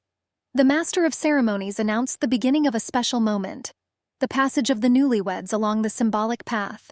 Haru sat among the smartly dressed guests, but her attention was focused on her phone, which was vibrating persistently. The girl dropped the calls over and over again. The hall was filled with a festive atmosphere, filled with music and light. The newlyweds walked down the aisle under the admiring glances of the guests, and colorful confetti swirled in the air. The young people exchanged impressions of the beautiful newlywed couple, carefully avoiding the topic of their own marriage. As if it had been discussed in advance, Haru was afraid of being judged by others, not feeling worthy of her role as a bride, while Seo, as it turned out later, was simply afraid of being rejected by her. The festive atmosphere suddenly dimmed for Haru when an aggressive message from an unknown number appeared on the phone screen. It contained insults towards the girl. The ceremony continued in the hall. Flower petals swirled in the air under the glow of crystal chandeliers, creating a magical festive atmosphere. The couple were animatedly discussing the cost of the wedding banquet. According to the guy, the prices had increased significantly. Now it was customary to give gifts to newlyweds 20 times more than before. Seo tried the unfamiliar dish with interest, distracted from the conversation about prices. His face distorted from the unexpectedly sour taste. The guy didn't show it. He looked slyly at his girlfriend, who noted that at least the dish was worth the money. The young man insistently offered his girlfriend to try the dish. He assured her that this time it would be really tasty, and the girl would regret it if she didn't taste the offered dish now. Seo offered the girl a deal. If she didn't like the dish, she could give him a flick. Haru was still hesitant, asking if he was really telling the truth. The brunette seethed when she realized that Seo had played a prank on her. The dish turned out to be disgusting, and the guy simply laughed at her reaction. The girl demanded that Seo offer her forehead for a flick as he promised. The boyfriend, still laughing, asked if she had fallen for his trick again. Seo suddenly interrupted the flicking moment, talking about something important that they had forgotten. The girl was worried that they had forgotten to take something. Her boyfriend reminded Haru of their 10th anniversary the following Monday, to which she responded skeptically, calling it some kind of nonsense. The girl suspected that the guy was looking for an excuse to avoid the promised flick, but the young man continued to insist, offering to forgive him in honor of the 10th anniversary and promised to buy something tasty. A male voice came from behind Seo. It was Moon Jae-yoon, who introduced himself, apparently recognizing him. The guy was pleasantly surprised to meet an old school friend. They exchanged warm greetings, noting that they hadn't seen each other since graduation, and both seemed to be doing well in life. The young man introduced Haru to his school friend, and the girl greeted him politely. The brunette seemed to hover, her gaze never leaving Moon Jae-yoon's as he extended his hand to greet her. Haru was embarrassed, realizing that she had been looking at the stranger for too long. She apologized for the interruption and shook his hand in return, trying to hide her confusion. Jae-yoon politely declined the invitation to sit at their table.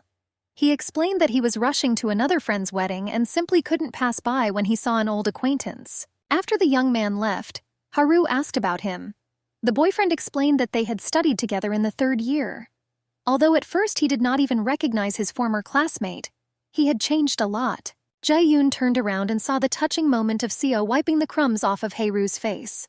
This tender scene did not go unnoticed. Monday morning, 2 girls stood with coffee in their hands, watching the situation unfold before their eyes. The girls watched Yerin crying in surprise. She was lightly dressed despite the cold. This made them uneasy and confused. The colleague asked Haru to somehow calm the blonde down before she went to complain to her superiors again, which could create problems for all the employees. The employee explained her request by saying that Haru gets along better with Yerin. She is also the youngest in the university. The partner was clearly irritated by the situation and hoped that Haru could calm the blonde down to avoid unnecessary attention from other departments. After all, her behavior casts a shadow on the entire team. The brunette resolutely approached the crying girl, suggesting that she go inside the building, worried that she might freeze in the cold air. The girl couldn't help but feel annoyed when Yerin refused to go inside because she was embarrassed in front of people. Although the street was also full of passers-by watching the scene, the brunette finally found out the reason for her tears. Her colleague was worried that her man had started to cheat often, even on trifles. Haru regretted her question, thinking that she had touched on a too personal topic. She had expected to hear about work problems. Unexpectedly, she remembered her boyfriend's recent lie about coffee after work. Haru tried to console the blonde. She suggested simply breaking up with the man, but the interlocutor, sobbing, admitted that she still loved him, and her suspicions about the other girl were just a premonition. Suddenly, Yerin began to apologize for being too intrusive and a bad worker. But the brunette objected, not agreeing with such self-criticism. The blonde, feeling guilty, remembered how Haru got into trouble because of her last week. The girl tried to explain that she had expressed herself incorrectly then. Haru was touched by the blonde's unexpected sincerity. Wanting to somehow support her colleague, the girl offered her her coffee, which she had just bought. The girl showed wisdom and tact.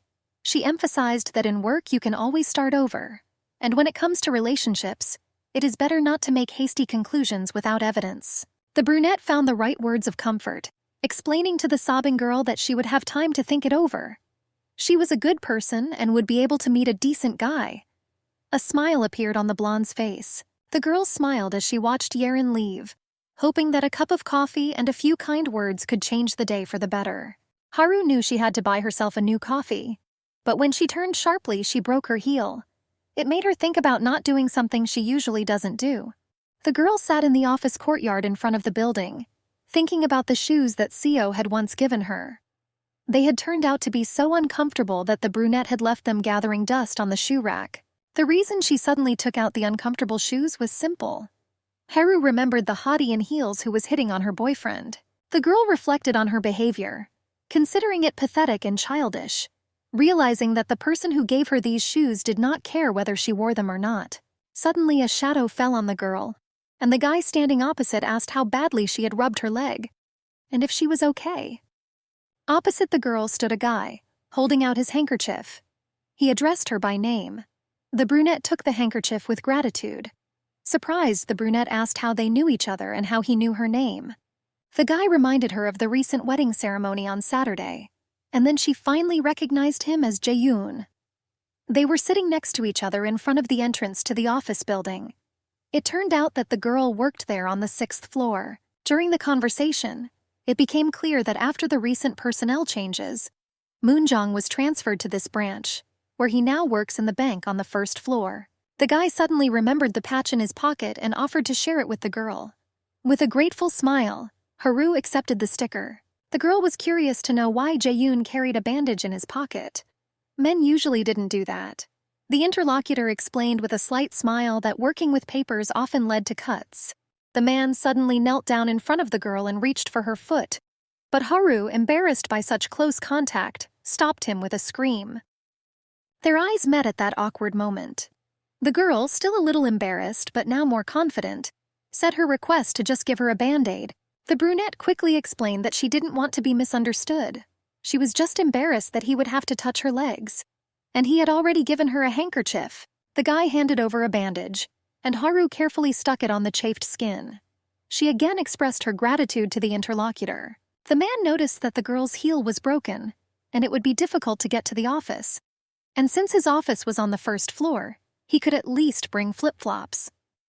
Haru refused.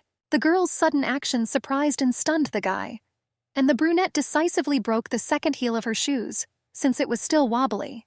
The unexpected decision of the interlocutor made the guy laugh heartily. When the girl asked the reason for his amusement, Jae-yoon admitted that her practical action did not fit at all with the first impression she made on him. Haru curiously tried to find out his first impression of her, but the guy cleverly avoided the answer, suggesting that they simply say hello the next time they met in the building. His unexpected words about fate and work in the same building caught the brunette off guard. She fell silent in confusion, not knowing how to react to such a remark. Hiro slowly made her way to the office, her feet barely able to move in her flat shoes. It was a much more difficult ordeal than she could have imagined. Elsewhere, Seo was meeting with his senior colleague. Large windows and hanging yellow lights created a pleasant atmosphere. The interlocutor meaningfully hinted to the guy that he should confess everything. The young man looked at him in confusion, not understanding what was being discussed. The senior colleague suddenly flared up, accusing Seo of some shady dealings with Seung-hee, which he was the last to know about. The guy was sincerely perplexed as to where such suspicions came from. The senior colleague's question about coffee from a girl caught Seo off guard. The guy had only one thought in his head. How did he find out about it? The interlocutor revealed his observation skills. The rabbit logo on the cup was a clear clue from the cafe where Seung-hee often went. Her table, covered with the same cups, only confirmed his guess. The colleague insisted on his theory about Seung-hee's sympathy with a sly smile. Despite all of Seo's attempts to deny the obvious, his hints were becoming more and more transparent. Usually cold Seung-hee, from whom you wouldn't even get candy, suddenly treats him to coffee. And considering that she is free now, and with Seo they look so good together. And the boss said that the guy stood up for Seung-hee in front of him. Seo was surprised why No Woo-jin kept silent about his girlfriend, but willingly passed on all sorts of rumors and speculations. The older colleague was clearly surprised by the news about Seo's girlfriend, since he did not wear a couple's ring as is customary. The young man explained that they were both not fans of rings. The unexpected question about the wedding caught the guy off guard. He looked away silently, not knowing how to answer. The young man nervously fidgeted with his fingers, avoiding direct eye contact as his older colleague persistently asked about his wedding plans. The tension between the colleagues was growing. The elder persistently tried to impose his opinion about Seung-hee, despite the guy about his relationship. Notes of irritation appeared in his voice. Why don't they want to hear him? A senior colleague said that Sung-hee probably came from a wealthy family. The question about her origins caught the guy off guard. He carefully tried to find out the source of this information. The elder continued his analysis, noticing details. Expensive brands in Sung-hee's clothes, bags, shoes, and jewelry. His observant eye did not miss a single detail. In his opinion, such a wardrobe was clearly beyond the limits of the usual salary of an accountant, which hinted at the wealth of her family. The interlocutor continued to talk about her rich family and how they owned real estate, while Seo just wanted to finally be heard. He was not interested in the girl. The older colleague continued to press, pointedly ignoring Seo's words about his relationship. It was obvious that the guy's opinion did not interest him at all. The employee was talking about modern realities. Everyone looks at social status, and at any moment you can find a more suitable match for marriage. And it's time for Seo to think about marriage.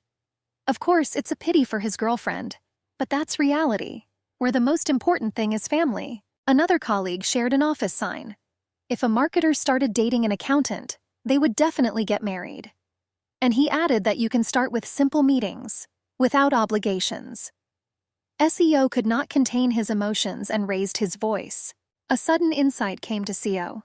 Behind all this talk of marriage and relationships, the senior colleague was having personal problems with his wife. The heavy silence after the direct question confirmed his guess. A senior colleague suddenly told about his blind love, and how the age difference with his wife turned into a source of conflict, where he was treated like an unreasonable child. Despite his own marital problems, the man continued to give advice, this time more seriously, based on bitter experience. Love is not the only criterion for marriage. It is important to consider social status. Seo flicked his lighter and began to think about marriage, a topic that had been troubling him for a long time. The guy's thoughts were carried away by romantic dreams. To swear eternal love in front of everyone gathered and feel how special their common future would be. Look after each other. Worry, take care of all the little things they like.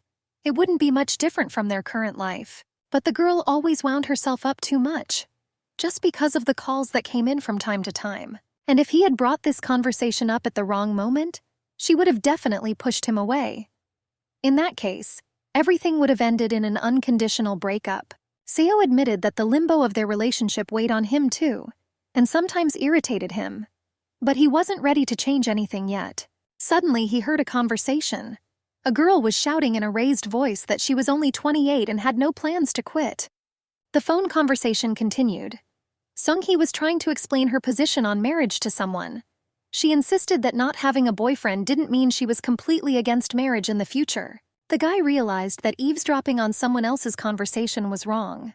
And the girl insistently explained that she was not ready for a relationship right now and could not start dating someone right away, asking the interlocutor to stop this conversation. The colleague continued to shout that she didn't want any apartment until she suddenly noticed a guy standing next to her. She whispered that she was hanging up and they would talk at home.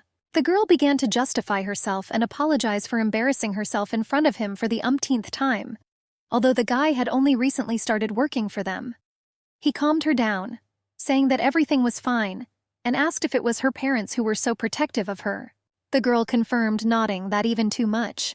Since she got a job, her mother has been restless, and although the girl may be a wild child, she still uses Seo's lighter. The guy gently pointed out that she was their daughter after all, and all parents worry about their daughters, especially now, when times are unsafe. The girl looked at the guy silently. In the empty evening office courtyard, among the bare trees and silence, her unexpected question about the wedding caught Seo off guard. The guy was confused. He didn't understand why the topic of the wedding was following him everywhere today. Lost in his thoughts, he admitted that he was certainly thinking about marriage. His interlocutor tried to make the question seem casual, explaining that the topic of conversation was about daughters. The girl asked a direct question about marrying his current girlfriend.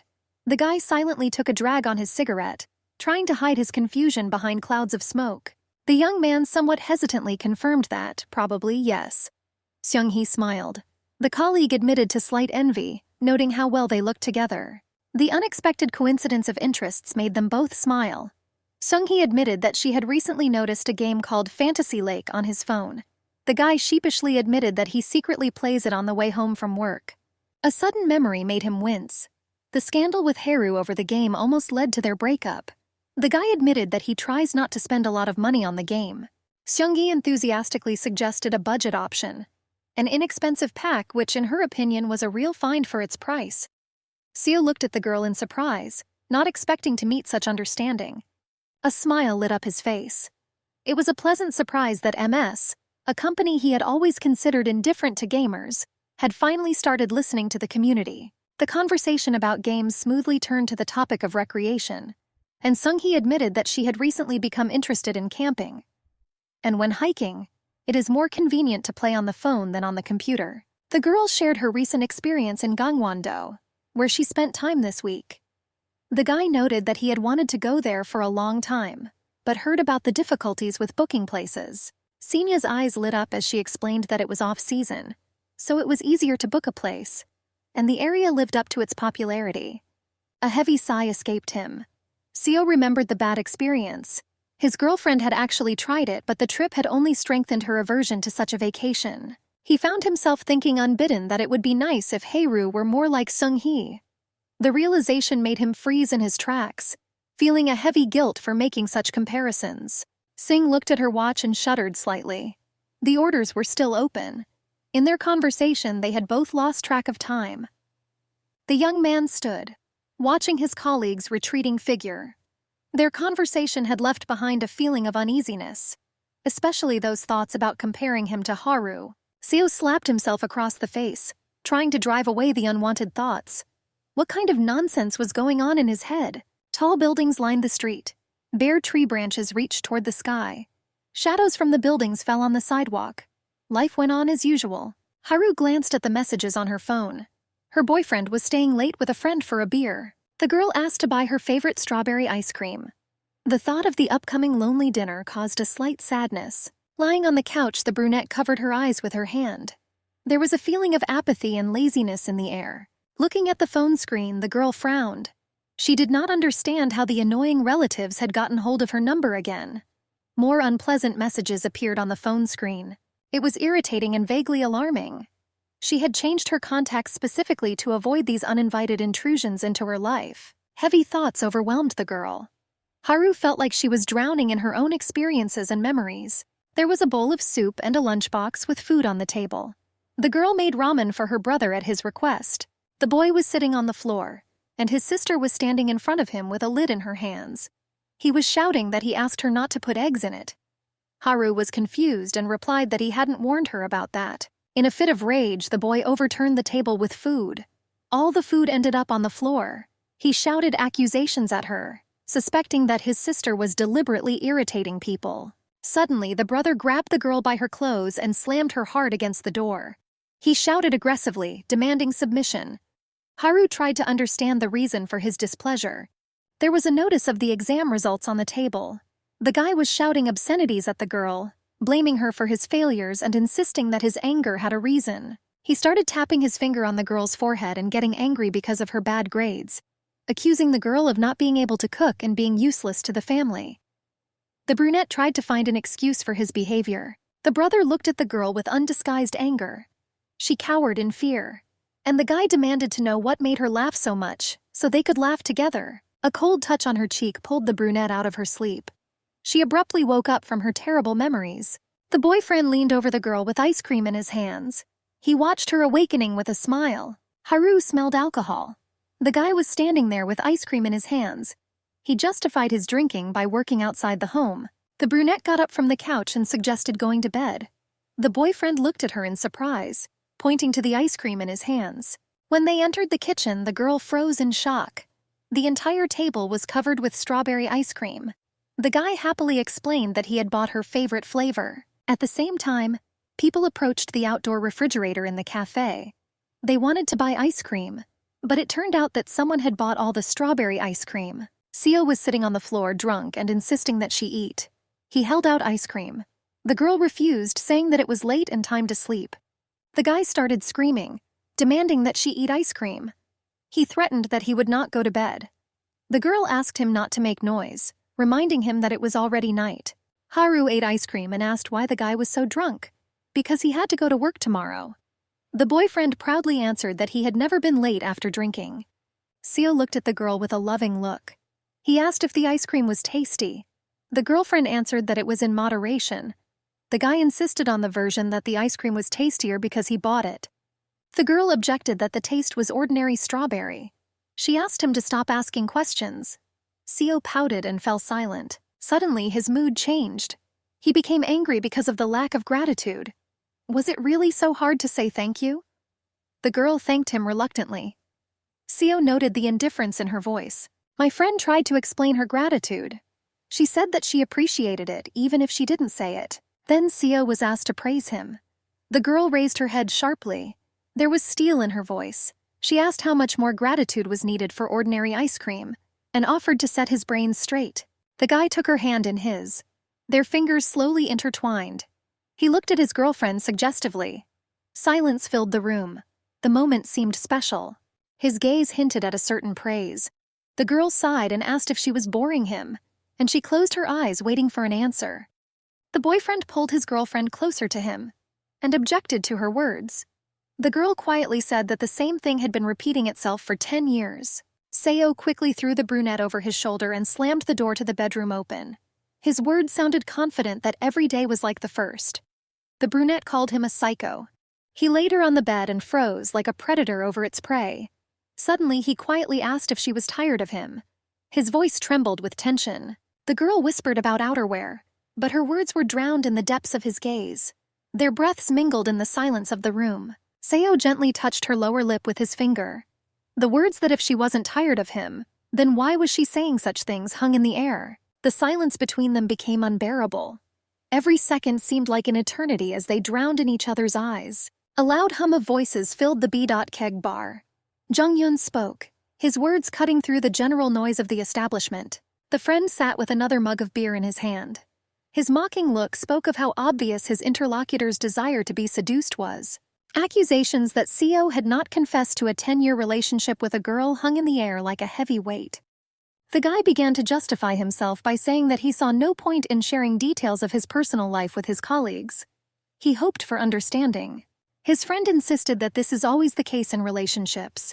Couples are no longer interested in each other and are really fed up with each other, but there is no particular reason to break up. That is why they look for any reason. These words were directed specifically at couples like him and Haru. The young man sat shocked by the revelations. Seo started accusing his friend of giving advice, but he himself had never been in a long-term relationship. His maximum was 3 months. Jung-Hyun laughed and thought, maybe even make courses out of this for sale. There were various snacks on the table. Everything looked quite appetizing.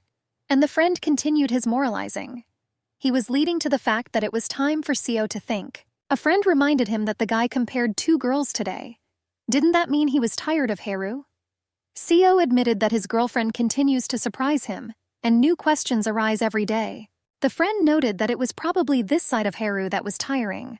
After all, despite the fact that they had been together for so long, there had always been a wall between them. Memories of yesterday's conversation flashed through Seo's mind. Looking at his friend, he admitted that he thought they were a special couple, not just complete opposites who had lasted 10 years together. He hovered over her and continued to confess that sometimes the girl behaved as if their relationship meant nothing to her. And this was difficult for the guy to come to terms with. The girlfriend is always on guard. She doesn't open up to him completely, as if she's ready to leave at any moment. He was there for 10 years, and she, time after time, turns him into a stranger. The girl was surprised by his confession and dumbfounded. Suddenly, Seo pulled his girlfriend and hugged her tightly. Looking into her eyes, the guy promised that he would never leave her. He took her lips in a passionate kiss, along with an unfamiliar expression on his face which the girl had never seen before.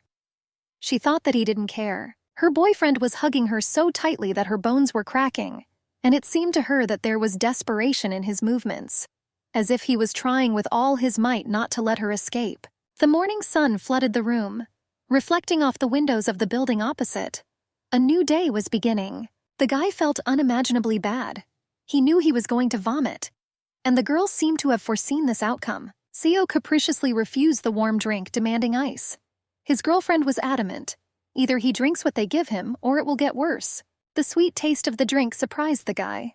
Haru watched him carefully, interested in his memories of the previous evening. Seo hinted that he remembered how they had been intimate twice the previous night, but the brunette abruptly interrupted the conversation and was about to leave. The guy jumped out of bed and caught up with his girlfriend. He tried to figure out the reason for her irritation, but the girl refused to explain anything to a person who doesn't remember anything. Suddenly, the guy unexpectedly reported a flash of memory, and Haru waited with interest to hear what exactly he remembered.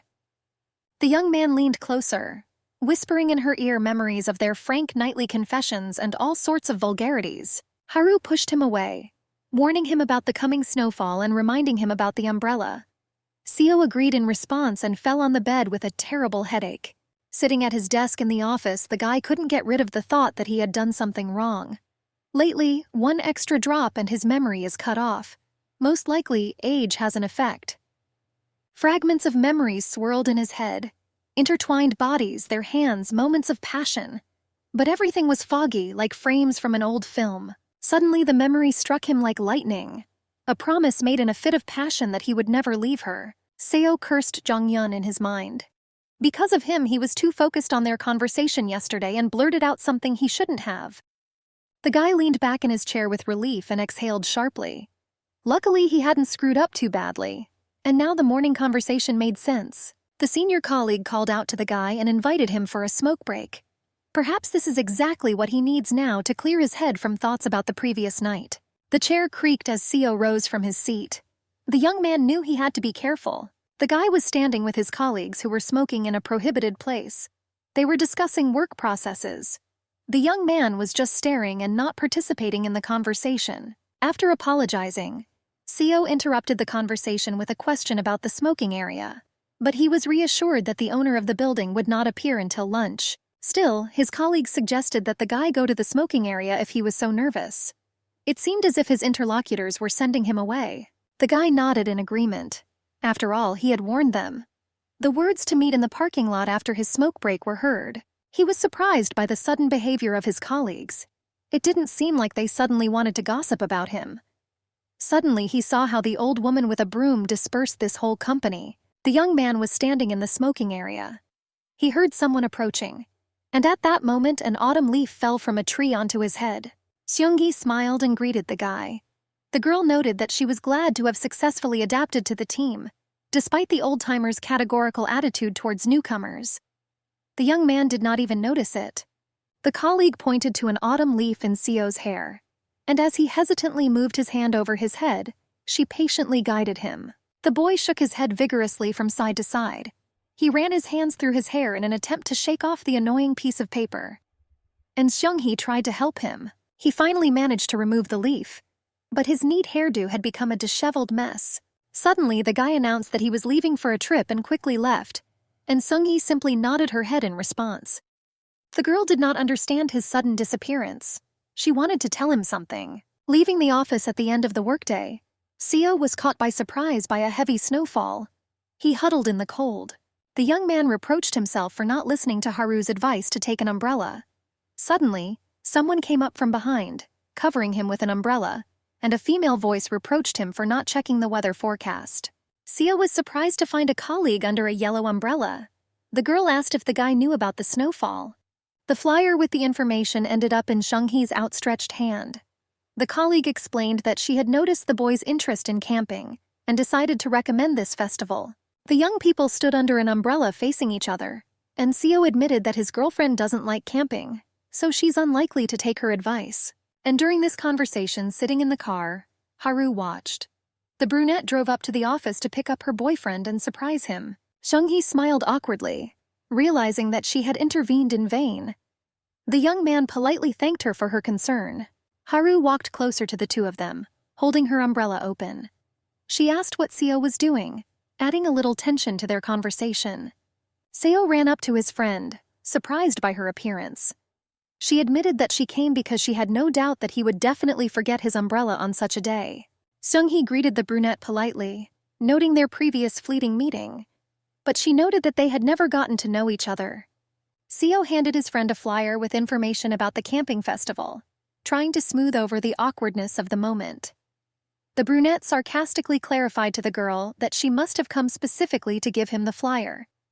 And then she immediately noticed that she didn't like such things at all, but she would definitely go with Seo. Who knows? Maybe she would like it. She especially emphasized the word together. Seung-gi shared her impressions of last year's hike, smiling and talking about how much fun it was. The guy put his arm around his girlfriend's shoulders and they said goodbye to the girl, warning her to be careful in the snowfall. Turning over her shoulder, the brunette took one last look at Sung-hee, standing under a yellow umbrella, waving goodbye to them. The meeting came to an end. During and after the meeting, Seo was lost in his thoughts. He barely listened to his colleagues, thinking about how Haru's behavior seemed unnatural to him yesterday.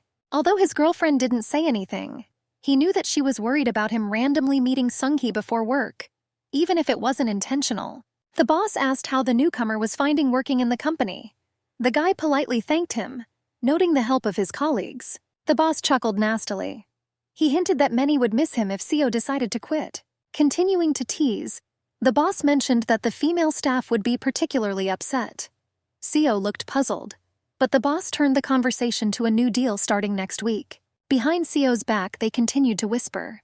They said that someone had been trying for a whole year and was rejected, and someone had come and in just a week. And although women say that they do not look at appearance, they all do. The guy grabbed his head, gritting his teeth in anger. He didn't know how to react to his colleague's stupid talk. Suddenly, Seo noticed a senior colleague and everything became clear to him, and he turned to the employee with the accusation. The young man was upset about the sidelong glances at the meeting and asked the elder about the strange behavior and rumors. The elder loudly denied, mentioning that he had only told Min-jun. The news spread through the office like wildfire, from the elder to Min-jun, then to the boss, and from him to the deputy. Seo grabbed his head in despair, trying to explain that there was nothing between him and Seung-hee, as he had said before. The elder began to explain that such a reaction only increased suspicions, but Seo could not resist and suggested that he show everyone a photo of his girlfriend. In a fit of anger, the young man snatched his phone, showing everyone the screensaver, a photo of his beloved girl who had been by his side all these years. Colleagues looked at the image with curiosity, joking that such a beauty could be generated by artificial intelligence. SEO, already at the limit, warned that his patience was running out. The elder admitted why he doubted. No couple ring, no calls at work. Nothing gave away that Seo had a girlfriend. You couldn't tell from him that he was dating anyone. Colleagues added another argument to the piggy bank of doubts. After all, there is not even a photo in the profile, as if he is trying to hide something. About 2 weeks ago, the young man noticed that there was no photo on Haru's profile. The phone was lying on the table. The guy remembered their winter trip to the sea and suggested changing the photo in the profile. But his girlfriend abruptly snatched the phone from his hands, rejecting this idea. The young man could not understand her refusal. After all, he walks around with her photo every day, and her friend does not want to show it.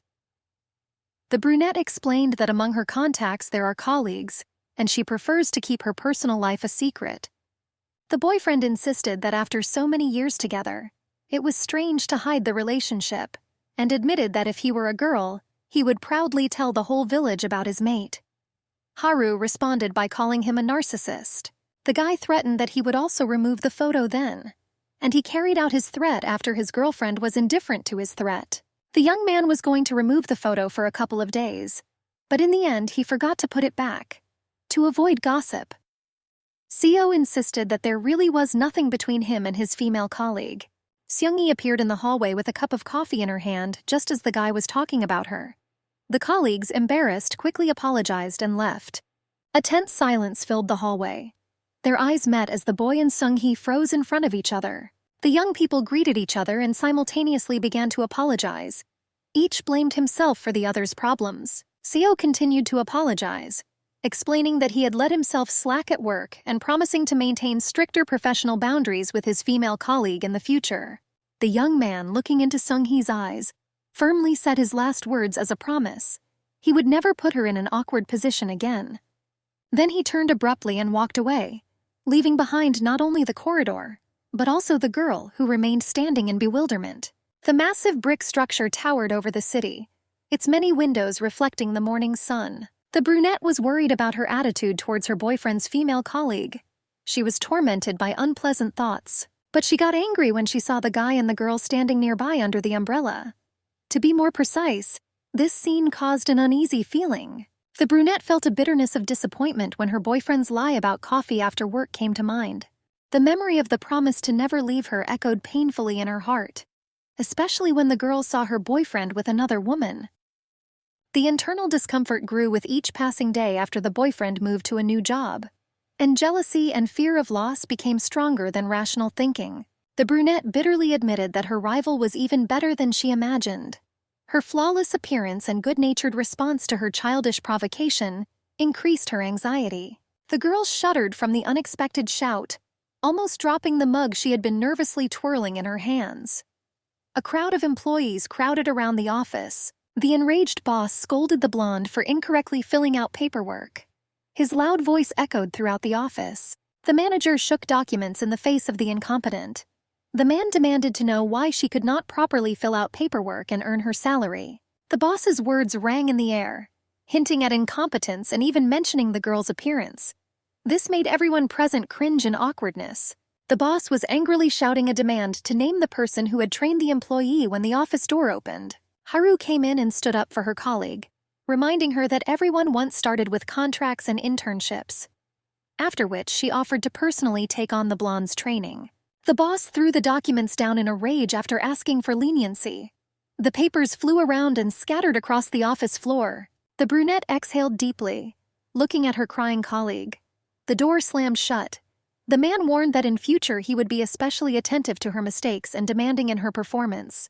The girl, collecting documents scattered on the floor, explained that the previous employee did not pass on the necessary knowledge to the blonde, and left her without a basic understanding of the work. These words only made the situation worse. The clumsy man's sobs became even louder and more desperate. The silence of the first-floor hall enveloped the two girls sitting in soft chairs opposite each other. The blonde was finally able to calm down. An experienced colleague tried to convey the idea that Chief Huang, despite all his harshness, remained simply a manager at work. The younger girl complained about the unfairness of the situation. The boss was too picky about the new employee. Haru understood that frequent mistakes in work were a real problem. The girl offered to help during lunch, taking responsibility and warning that any mistakes would now be reflected on her. Haru advised the blonde to return to her workplace, leaving behind the tense conversation in the hall. Turning sharply, the girl collided with a man passing by, losing her balance and barely staying on her feet. The man managed to catch the brunette by the hand, preventing her from falling. He asked her with concern about her well-being. The young man immediately apologized, citing poor eyesight. The girl remained silent but mentally reproached the man for his carelessness. The stranger's voice seemed familiar and Haru recognized the young man. Moon Jae-yoon looked at his friend's girlfriend in surprise, still holding her hand in his. The man's face slowly approached the girl. He closed the distance between them to a few centimeters. Haru reacted instinctively to the unexpected closeness. The girl's palm met his face with a loud slap. The brunette began to apologize in panic. She realized her impulsive action. Yerin watched this scene with wide eyes. Haru looked closely at the young man and noticed that his glasses were missing. When asked about them, he replied that he had dropped them somewhere and that his search had led him to the hall. The brunette admitted that she could offer to help in the search, but she and her colleague had to go back to the office. In response, the young man doubted that the glasses would be found. He would have to order new ones. Jaeyoon apologized for disturbing him and turned around to walk away. The girl, with genuine concern, wished him to walk more carefully on the road. She watched with alarm as the young man's figure swayed unsteadily with each step. Frozen, the girl watched as the boy stumbled upon an advertising banner, awkwardly trying to find his way. The brunette watched in confusion as the young man ceremoniously bowed to the obstacle, mistaking it for a human. Yerin leaned closer to the brunette, curiously asking about the stranger. She had no idea that such a handsome man worked in their building. Haru exhaled slightly, and looking at the guy, she replied that he was just an acquaintance. In the spacious courtyard of the office building, Seo and his colleagues were animatedly discussing where they could find a good gym nearby. The area where their office was located was considered a residential area, and there were no new buildings there. One of the colleagues realized that his hour had come. Minju recalled with a sly grin how their boss, grabbing the newcomer by the hands, persistently invited him to his favorite gym. The employee enthusiastically described the advantages of the gym: personal attention from the owner, a special approach to training, and a low price. The young man froze in stupor. The other man's face lit up with a joyful smile when Seo agreed to just take a look at the gym. Minju jumped up excitedly. He ran with a joyful cry to call the manager to inform him about the newcomer. Suddenly, the guy felt a light touch on his shoulder and, turning around, froze in anticipation. The colleagues surrounded the young employee. Excitedly interrupting each other, they persistently convinced the young man to stay away from this gym. This only increased the guy's bewilderment. The men said that the gym was staffed exclusively by elderly fitness fanatics, who wore out newcomers to the point of death. They admitted that they had fled the next day. Colleagues continued to convince the guy that even for a sports fan, this gym might be too much. Who would want to train surrounded by bodybuilders? One of the interlocutors mentioned a new gym that recently opened at exit 3 of Aijin Station, right on the SEO line. The guy glanced at his phone screen. A message came from Minju. The colleague was upset by the guy's decision not to go to their hall. After all, the boss had already managed to rejoice at the appearance of a new face. The young man quickly typed a polite reply promising to come at the first opportunity. He mentally reproached himself for his inability to refuse people and regretted his hasty agreement. Then the guy decided to call Haru and tell him that he would be late and would not go home right away. It turned out that the girl was already free. The young man warned that he had also finished work, but there was a reason for his lateness. He decided to start going to the gym. The boyfriend suggested that his friend have dinner together after training. Haru replied without enthusiasm that she could do without him. The guy expressed dissatisfaction with the fact that his girlfriend refused to eat, worrying about possible problems with her stomach. Haru raised her voice sharply, and the guy had to move the phone away from his ear so as not to go deaf from her screams. Already leaving the elevator, the young man said that he understood her reluctance to play sports and would go to the gym on his own. The boy thought about Haru's fragile physique, remembering her frequent illnesses. He was worried about her categorical rejection of sports and the fear that the girl might get sick again. The spacious room was filled with the hum of exercise machines and the conversations of visitors. Bright lights reflected off the mirrored walls, creating the feeling of even more space. Seo looked around the gym with pleasure, noting the modern equipment, impeccable cleanliness, and impressive selection of exercise machines. His mood noticeably improved. At the check-in counter, the girl greeted Seo warmly, mentally noting his attractive appearance. The young man decided to sign up for a monthly membership without a trainer. Already in the hall, looking around, the guy happily noted his luck. The last free running track seemed to be waiting for him. He needed to start quickly, before anyone else took it. The measured hum of the exercise machine merged with the background noise of the gym. A sudden thought made me think. He forgot to take his headphones. Turning his head, the guy froze. On the next path, in a tight tracksuit and with her hair pulled back into a ponytail, Sung-hee was running steadily. The young man looked at his colleague in surprise. He winced, remembering his morning words about proper behavior, which now sounded almost mocking.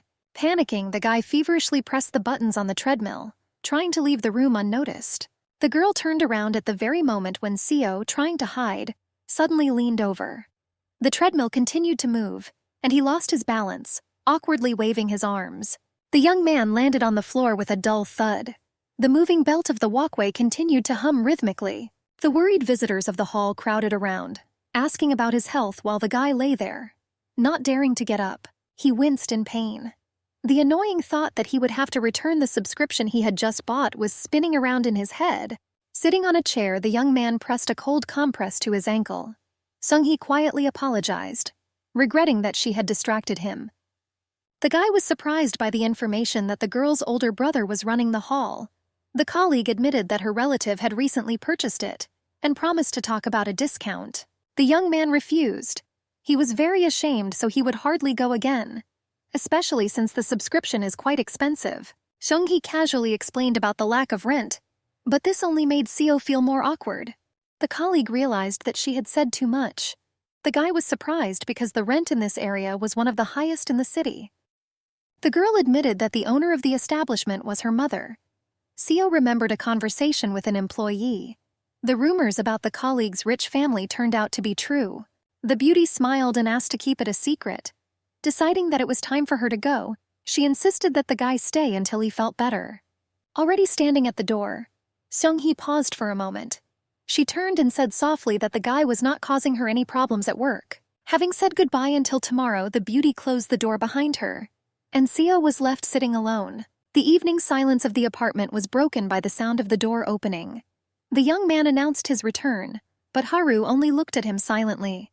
The brunette noted his late return. Seo, feeling awkward about the situation, briefly replied that it just happened that way. A friend asked him if he had showered in the gym. Seo admitted that he hadn't even managed to work out, and as he walked into the room, he put his phone next to the girl. In the midst of their conversation about their late return, the sound of an incoming message was heard. The girl informed him of this, and Seo allowed him to check who was writing at such a late hour. At the mention of Jang Seung-hee's name, the young man froze mid-step, halfway through taking off his jacket. There was a palpable tension in the air. The message from the colleague was full of concern.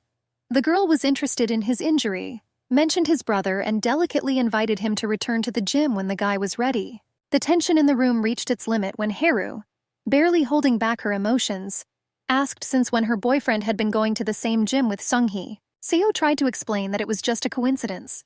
His friend cut off his excuses with a harsh question about why such coincidences happened to his colleague. The brunette asked how Seo was behaving, that his colleague was texting him in the middle of the night.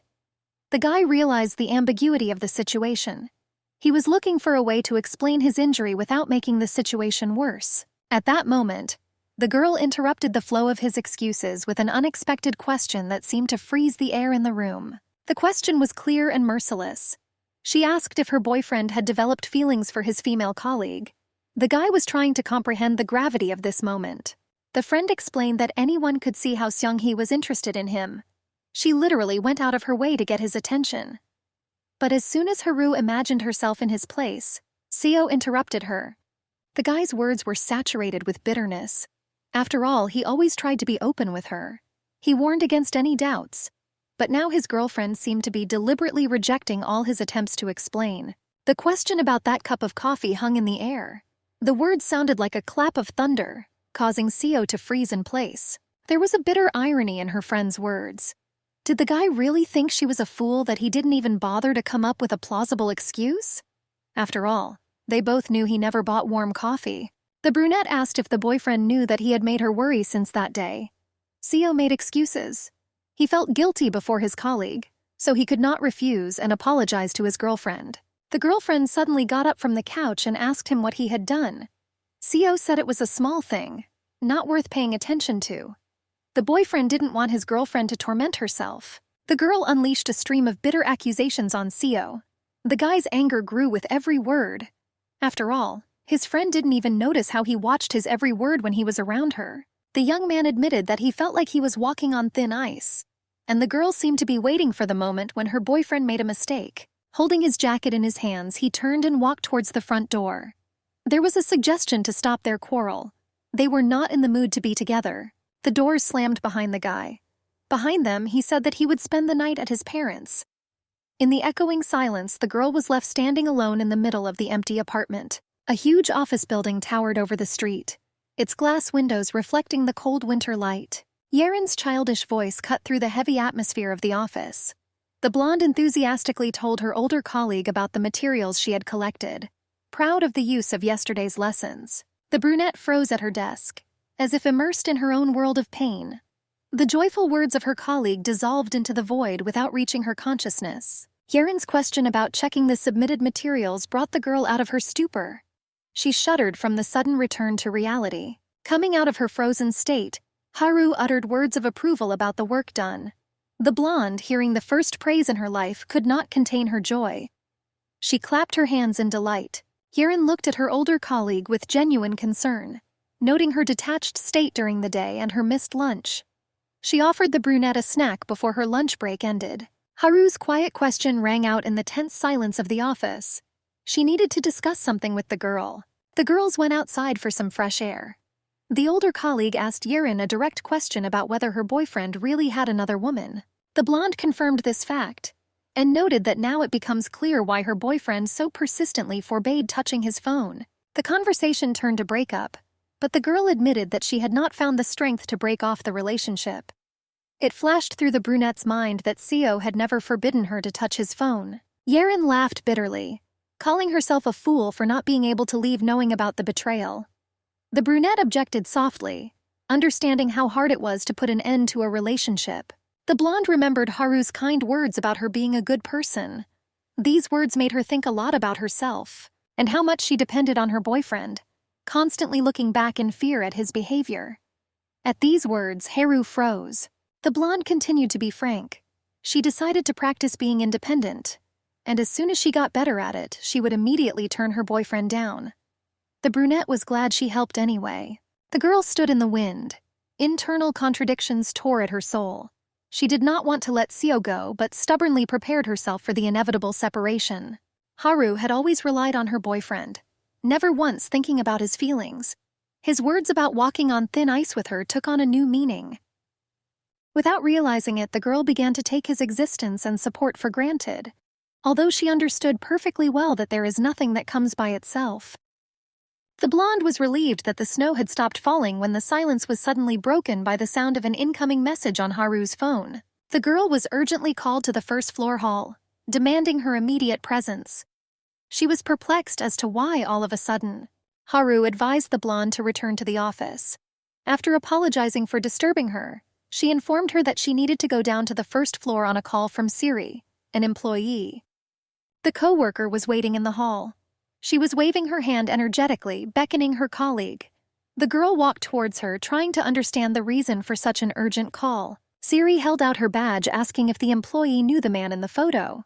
The girl immediately recognized Jaehyun. The brunette confirmed her acquaintance with the man. This pleased her interlocutor. Siri said that she found the badge in a local cafeteria. Haru mentally noted the young man's indiscretion. The colleague admitted that she learned about their acquaintance from Yeren and asked about Jaehyun's personal life.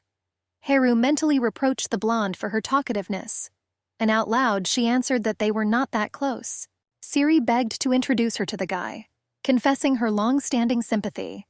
The brunette abruptly cut off the inappropriate conversation, reminding the employee of her work duties. Haru reminded her colleague about the expired documents and the rush with the training materials last year. She tried to find out details about Jaehyun's personal life, offering to speed up the preparation of the papers in exchange. A male voice was heard from behind, claiming that he did not have a girlfriend. The unexpected appearance of the young man interrupted the awkward conversation about speculation with documents. The brunette turned around abruptly. Jaehyun was standing behind her, staring at her. The man extended his hand, thanking Siri for finding the pass. He explained that he had left it in the cafeteria for a while and was concerned about its disappearance. The girl asked how long it had been there. Jaehyun noticed with a smile that their conversation could be heard even in the office. Haru blushed and covered her face with her hands. She quickly pushed her interlocutor towards the exit, muttering apologies. The girl hurried to hide from Jaehyun's piercing gaze, feeling her cheeks burning with embarrassment. Haru heard his name. The guy asked him to wait. The girl stopped and turned to him. The young man took the brunette's hand and put something on her palm. There was a question in her gaze. The guy was sure that the girl was not used to wearing shoes. He admitted that he noticed it when the brunette rubbed her right foot. Then he offered to use what he gave her if she decided to wear those shoes again. With best wishes, the young man left. The girl stood silently and looked at the object that was in her open palm. There was a package of medical plaster lying there. She was surprised by the observation of her boyfriend's classmate. Haru was already approaching the elevator when her name was called again. Siri said something suggestively about the young man's sweet gaze. Haru replied that she had a boyfriend, and Jaehyun was his classmate. The employee persistently continued her reasoning that a relationship without a stamp in the passport means nothing, and that flirting in such a case is completely acceptable. Haru asked the employee directly if she thought she was a flirt. The embarrassed colleague explained that the girl was beautiful, and she had also seen men from other offices asking her for her phone number. The brunette stopped abruptly and turned irritably to the employee, pointing out that instead of empty talk, she should focus on work materials. Haru felt growing irritation at having to waste time on empty talk, not understanding why she had to be distracted by such nonsense. The girl was already opening the door and did not hear the employee mutter under her breath a remark about her rudeness. Twilight slowly enveloped the city with its dark blanket, bringing this eventful day to an end. Haru slowly walked through the evening streets, thinking about the events of the last 2 days.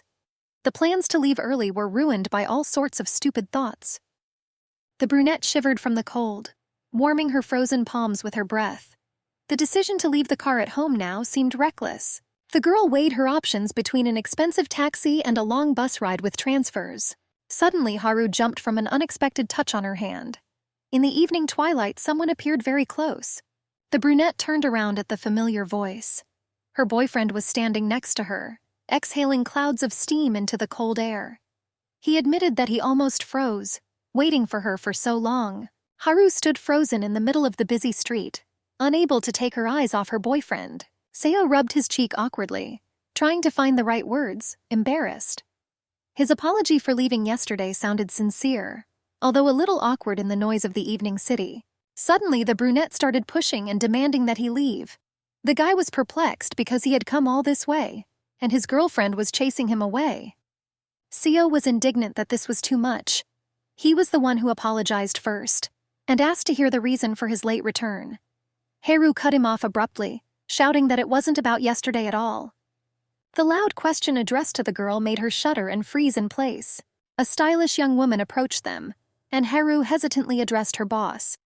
When asked who her companion was, the brunette hesitated uncertainly. But before the girl could say a word, her boyfriend suddenly intervened. He introduced himself to the woman as Haru's boyfriend, Kang Seo. Haru's boss looked at the guy with admiration. She admitted that she mistook him for a celebrity. In response to the sincere compliment, Seo gallantly noted her impeccable appearance. The elder one reproached Haru with a slight reproach for her secrecy. Her words showed undisguised envy towards her young subordinate. The woman bid the couple a sweet farewell, noting that they looked great together. They in turn wished them a safe journey home. Seo, with a mocking smile, suggested that they meet other lingering people, if there were any. The friend silently clenched her teeth. With poorly concealed anger, Haru reminded him of her request not to show up at her office. The boyfriend was outraged that she could go to his work, but he couldn't. The young man bitterly assumed that the girl was embarrassed by him. He even recalled the lack of a photo in the profile. Haru could not stand it and started screaming. She called the guy a dumbass. Unable to contain herself, the brunette said that the guy was attracting too much attention. She was worried about what it would be like tomorrow because her boyfriend had shown up in front of a colleague today. Seo asked in bewilderment if she really thought it was a problem.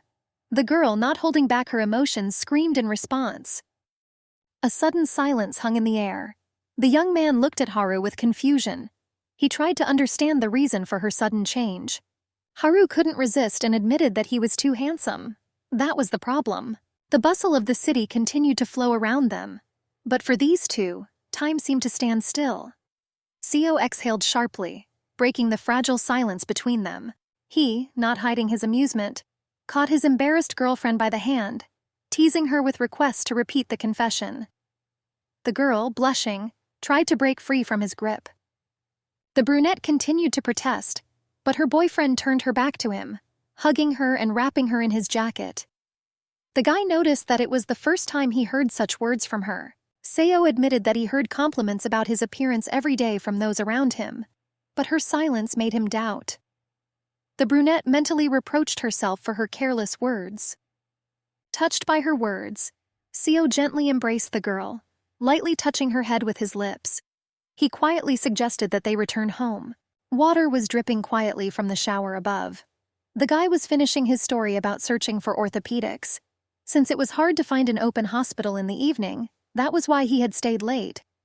They were lounging together in the bathroom. The guy hoped that after his story the misunderstanding would be dispelled, and he warned his girlfriend about talking about his feelings for someone. In response, the girl simply agreed. The young man continued to ask about the real reason. Haru asked again in surprise, not understanding what reason he was talking about. The young man asked why he shouldn't date her colleagues. The guy didn't expect that she would find it so unpleasant, and the girl plunged headlong into memories of the time when they just started dating. That day she came to the institute building for the first time. Seo was waiting for her on the steps.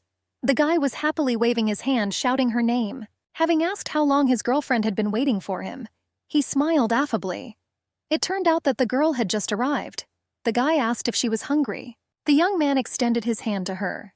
He suggested that they go quickly because it was lunchtime and they would have to stand in line. The girl agreed and placed her palm into his warm hand. The brunette sighed.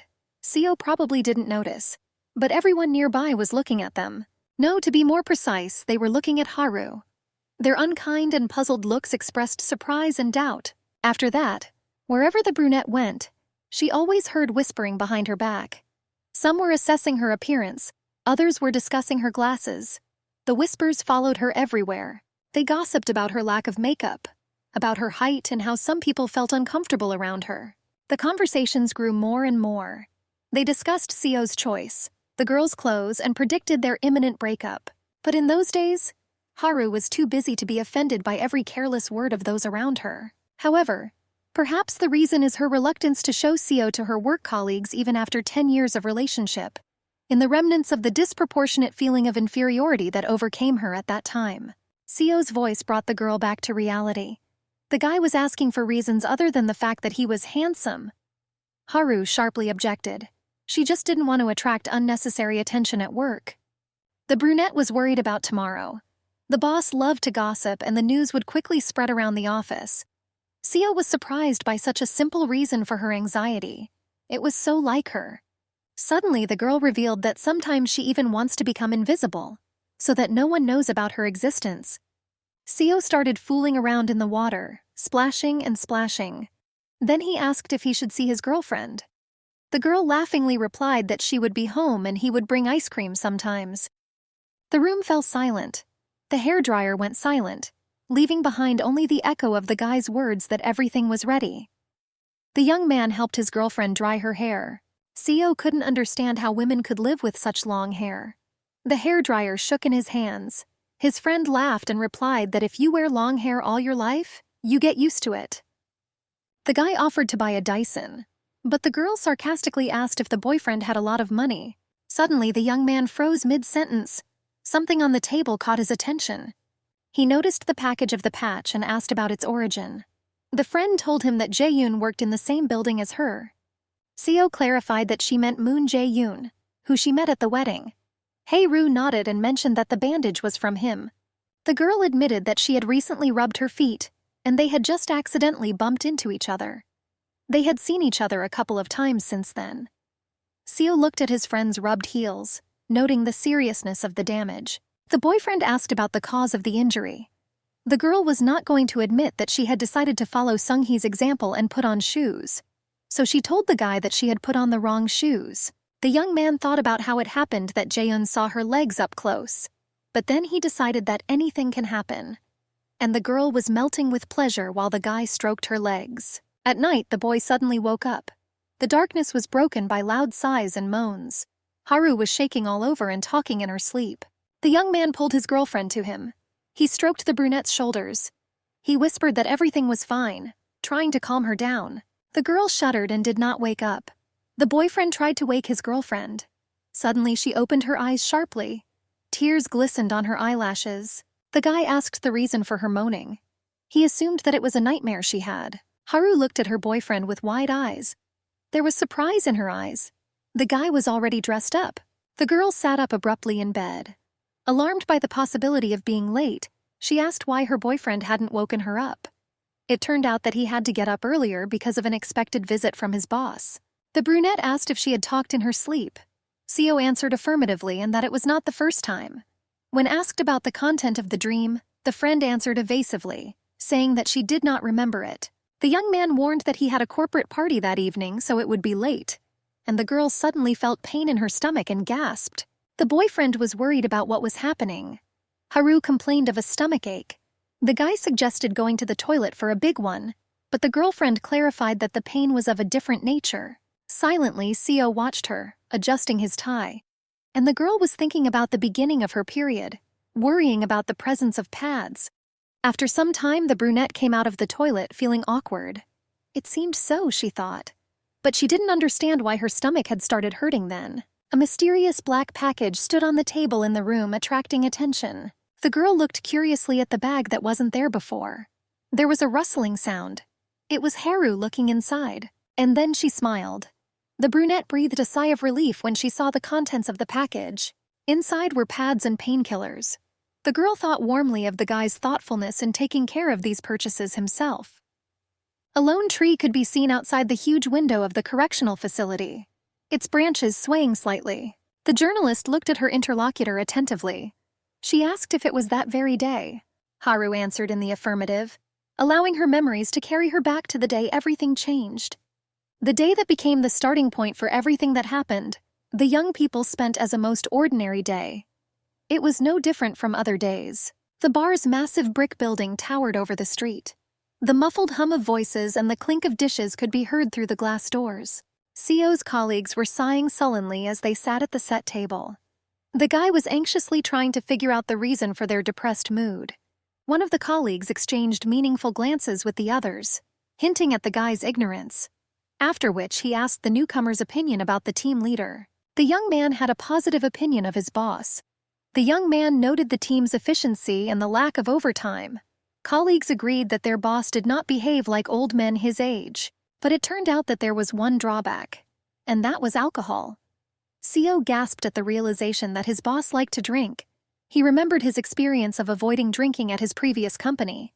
Those present spoke of their efforts to talk to the boss about the problem. But all attempts were in vain.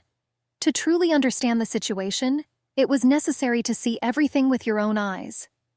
The creak of the front door interrupted their conversation. The manager entered the hall.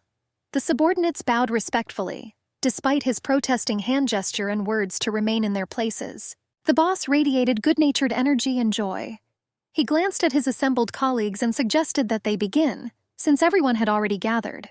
The atmosphere at the table changed dramatically when the manager, as if turning into a different person, began insistently demanding that his subordinates drink in one gulp. The boss was forcing everyone to quickly grab their glasses and start drinking. Seo finally understood the meaning of his colleagues' warnings. His stomach was already overflowing with alcohol, and there were practically no snacks in it. The young man slammed the almost empty glass down on the table. The guy couldn't drink anymore. He knew it was time to stop. The boss noted Seo's avoidance of drinking with displeasure. At first, he condescendingly allowed the boy not to drink if he was unable to. But then, with sarcasm, he reminded him of his status as the main hero of the occasion. The guy quickly denied the accusations of avoiding the party. He emptied his glass in one gulp with the remains of alcohol at the bottom. The boss praised Seo for his work ethic and appearance. He was proud of his decision to transfer the newcomer to their team. At the same time, he patted him on the back so much that the young man asked him to stop. Otherwise, he would throw up. The man enthusiastically announced his intention to make Seo's signature vodka beer cocktail. The boy watched the mixing process in horror, mentally begging for this madness to stop. The boss, flushed from alcohol, coughing and hiccuping, noticed an incoming call. It turned out it was his wife calling. The boss hurried away to talk, strictly ordering his subordinates to continue sitting and drinking in his absence. The company instantly fell apart. One employee decided to go out for a smoke. The second, struggling with the onset of nausea, rushed to the toilet. The third, muttering something incoherent about muscle mass, banged his head on the table. Seo's head fell down. Left alone in the chaos of the party, the boy was plunged into heavy thoughts. He wanted to go home. Noticing that there were only 50 minutes left until the start of the next day, the boy thought that he should tell Haru about his late return. The young man, with difficulty focusing his gaze, feverishly groped around the table covered with dishes in search of his phone. Suddenly, someone handed Seo the phone he had been searching for in vain. His fingers awkwardly reached for the life-saving device. The boy looked up and saw Seung-hee standing in front of him. The colleague explained that everyone had dropped their phones, so she picked them up. She noted with concern that the boy could no longer drink. The girl approvingly noted the newcomer's steadfastness in communicating with the leader Kwak. But the young man hardly heard the praise. His glassy gaze was fixed on one point. Through his clouded consciousness, without taking his frozen gaze away from the panoramic window, Seo automatically noted that it was snowing outside again. The young man was overwhelmed by memories. It was snowing that day when the boy wanted to break up with Haru. Seo met his girlfriend at a modern building with lighted windows. The guy reproached her for being late again. Haru described how she had once again borrowed a tool from a nearby lab. She explained that she couldn't use it right away, but was happy to work with equipment that was unavailable to their department. After entering graduate school, the brunette was always exhausted. The guy asked her about her plans for the weekend. The friend confessed her desire to quickly return home and go to bed. And then, with a magician's gesture and a joyful cry, the guy showed 2 coupons clutched in his hand. It turned out that Seo had reserved tickets for a movie that the girl had been interested in for a long time, and he noted that there would definitely be seats there. With a downcast look and without much enthusiasm, the girl agreed to the offer to go to the cinema. The guy understood all this perfectly well, but he still wanted to somehow participate in his girlfriend's life. Throughout the film, the girl would frown thoughtfully, cover her face with her hands, or chuckle. The guy watched her every reaction. He didn't understand what was happening. After the show, while walking along the evening street, her boyfriend asked her about her impressions of the film. Haru replied that she liked the film. The young man was puzzled as to why his girlfriend seemed unhappy. The girl said she was tired. Seo continued to ask about the reasons for her condition, but the brunette again pointed to fatigue after working in the lab. Haru asked not to pay attention. With a sharp turn of his head, the guy accused the girl of always having a displeased expression on her face when they met. In response to his emotional outburst, his friend, also in a raised voice, asked for the opportunity to continue the walk calmly, without any nerves. The tense dialogue reached its peak when Seo, accusing his friend of being secretive, promised to stop taking her. The girl coldly reminded him that she had never asked him to do so. Haru could never satisfy her desire to be recognized or to be accepted by everyone. As a result, their relationship deteriorated. And so, in the light of the festive lights, in the middle of a busy Christmas street, Seo impulsively decided to propose breaking up. When a guy in the crowd saw a girl walking towards him, he thought about telling it like it is. The tension grew with every step she took, while Seo, frozen in the light of the festive illuminations, collected his thoughts for the decisive conversation. The internal struggle reached its peak when the guy, standing with his eyes closed amid the festive bustle, was preparing to say that it was time for them to part. The moment of internal dialogue was interrupted by Haru's sudden fall. It caught the young man off guard, so they ended up in the emergency room. The doctor, after examining her, explained that the girl had been very tired lately. She was physically exhausted, so they gave her an IV. Haru was advised to stay in the hospital overnight. Sitting next to the girl in the hospital room, the guy was thinking about his friend's sleepless nights when he suddenly heard her quiet voice. The young man reacted instantly, and with concern and care in his voice, he asked his friend about her well-being. Suddenly, the girl sat up in bed. The guy excitedly asked the brunette not to get up. He insisted that she just needed to lie down. In the quiet of the hospital room, the revelation that her friend's research topic had been taken away suddenly came out. This admission took Seo by surprise. Bitter tears were dripping from her eyes, and the girl was telling how she asked a senior graduate student to look at the article she had written. Even though she knew in advance about the professor's preferences, but she never thought that he would list Sunbae as the main author of the study. Haru apologized for taking out her anger on the guy, and the boyfriend thought he was crazy. After all, at that moment he did not feel anger, sadness, or remorse. He felt a relief he had never felt before. Perhaps it was because the young man then felt his value to her. The memories receded, giving way to the present moment. Sung-hee stood before him, and the guy asked if the girl was interested in him. Astonishment appeared on the young woman's face. She froze, not knowing how to react. The question caught the interlocutor off guard. She stood silently opposite the guy, biting her plump lower lip. Then, with complete confidence, she told the newcomer that everything was so and that she was interested in him. Sitting at a table in an empty bar, a drunk guy confessed to a colleague that he had been dating a girl for 10 years. Sung-hee was surprised and impressed by such a long period. And the young man continued his confession. Once upon a time he realized that his girlfriend needed him. The boy sniffled and said that in reality everything turned out differently. The young man thought that Haru would be able to live without him, but he was wrong. It was presumptuous of him. Seo insisted that this was why he would continue to be with Haru. The unspoken words melted into thin air. The boy only blinked.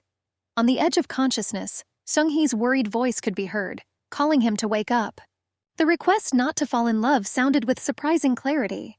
The young man said what was on his mind and with a calm soul threw away everything that was troubling him. Reality was blurred in the hot haze. The guy didn't understand why Haru had heated up the apartment so much. This was contrary to her usual economy. It seemed to him that the heat made him feel even worse. Her fingers slid across the sheet, and her friend's name escaped her lips, dissolving into the stuffy air of the room. Through the veil of heat, The naked young man sat up in bed. He turned to the girl lying next to him with a request to lower the temperature. Shock pierced his consciousness. Seung-hee was lying next to him. This sight made the guy freeze in a daze. The only thought that was beating in his head was how he ended up here. Seung-hee was sleeping, curled up comfortably. The guy's heart was beating desperately from the awareness of her unexpected presence next to him. He did not understand what the girl was doing next to him. Consciousness slowly returned as his eyes wandered around the unfamiliar surroundings, trying to figure out where he was. Understanding hit like a wave. This was a hotel room. Everything around was foreign and unfamiliar. My heart continued to beat an anxious rhythm. Seo's mind refused to accept what was happening, while anxious thoughts swirled in a whirlpool of doubts. He hoped that this was all some kind of misunderstanding. Panic swept through his body like a cold wave as his consciousness encountered a frightening void where the memories of the previous night should have been. He remembered nothing. Fear gripped his heart as his gaze froze on his sleeping colleague. The thought of possible intimacy with her pierced his consciousness. Some scattered images began to pop into his head. Each new image increased the wave of panic. The young man could not believe that this could happen. The boy grabbed his head. Despair and self-flagellation washed over him like a wave. The fact that he had woken up in this place was already a big problem. The girl muttered something in her sleep and turned over. The young man froze in fear. Seo knew he had to get out of there first. As he lowered his legs, the boy felt a strong heat. This made him pull his limb away. The floor was hot. The young man noticed his clothes scattered on the floor. This sight increased his fears and doubts. Panic and guilt overwhelmed his consciousness. The young man was quickly pulling his shirt on. He kept throwing worried glances at his sleeping colleague. The girl continued to sleep. Her peaceful sleep was accompanied by quiet, measured breathing. One last look at the sleeping woman. Hasty steps towards the exit and the door of the room slammed behind him. The bright streetlight blinded him. The guy found a message on his phone. His girlfriend wrote that since her boyfriend was staying late after the corporate party, he should come home himself, knowing the password. What he read made him exhale sharply. The young man understood that Haru must have been worried because he hadn't written anything back to her. Trembling fingers entered the code on the electronic lock.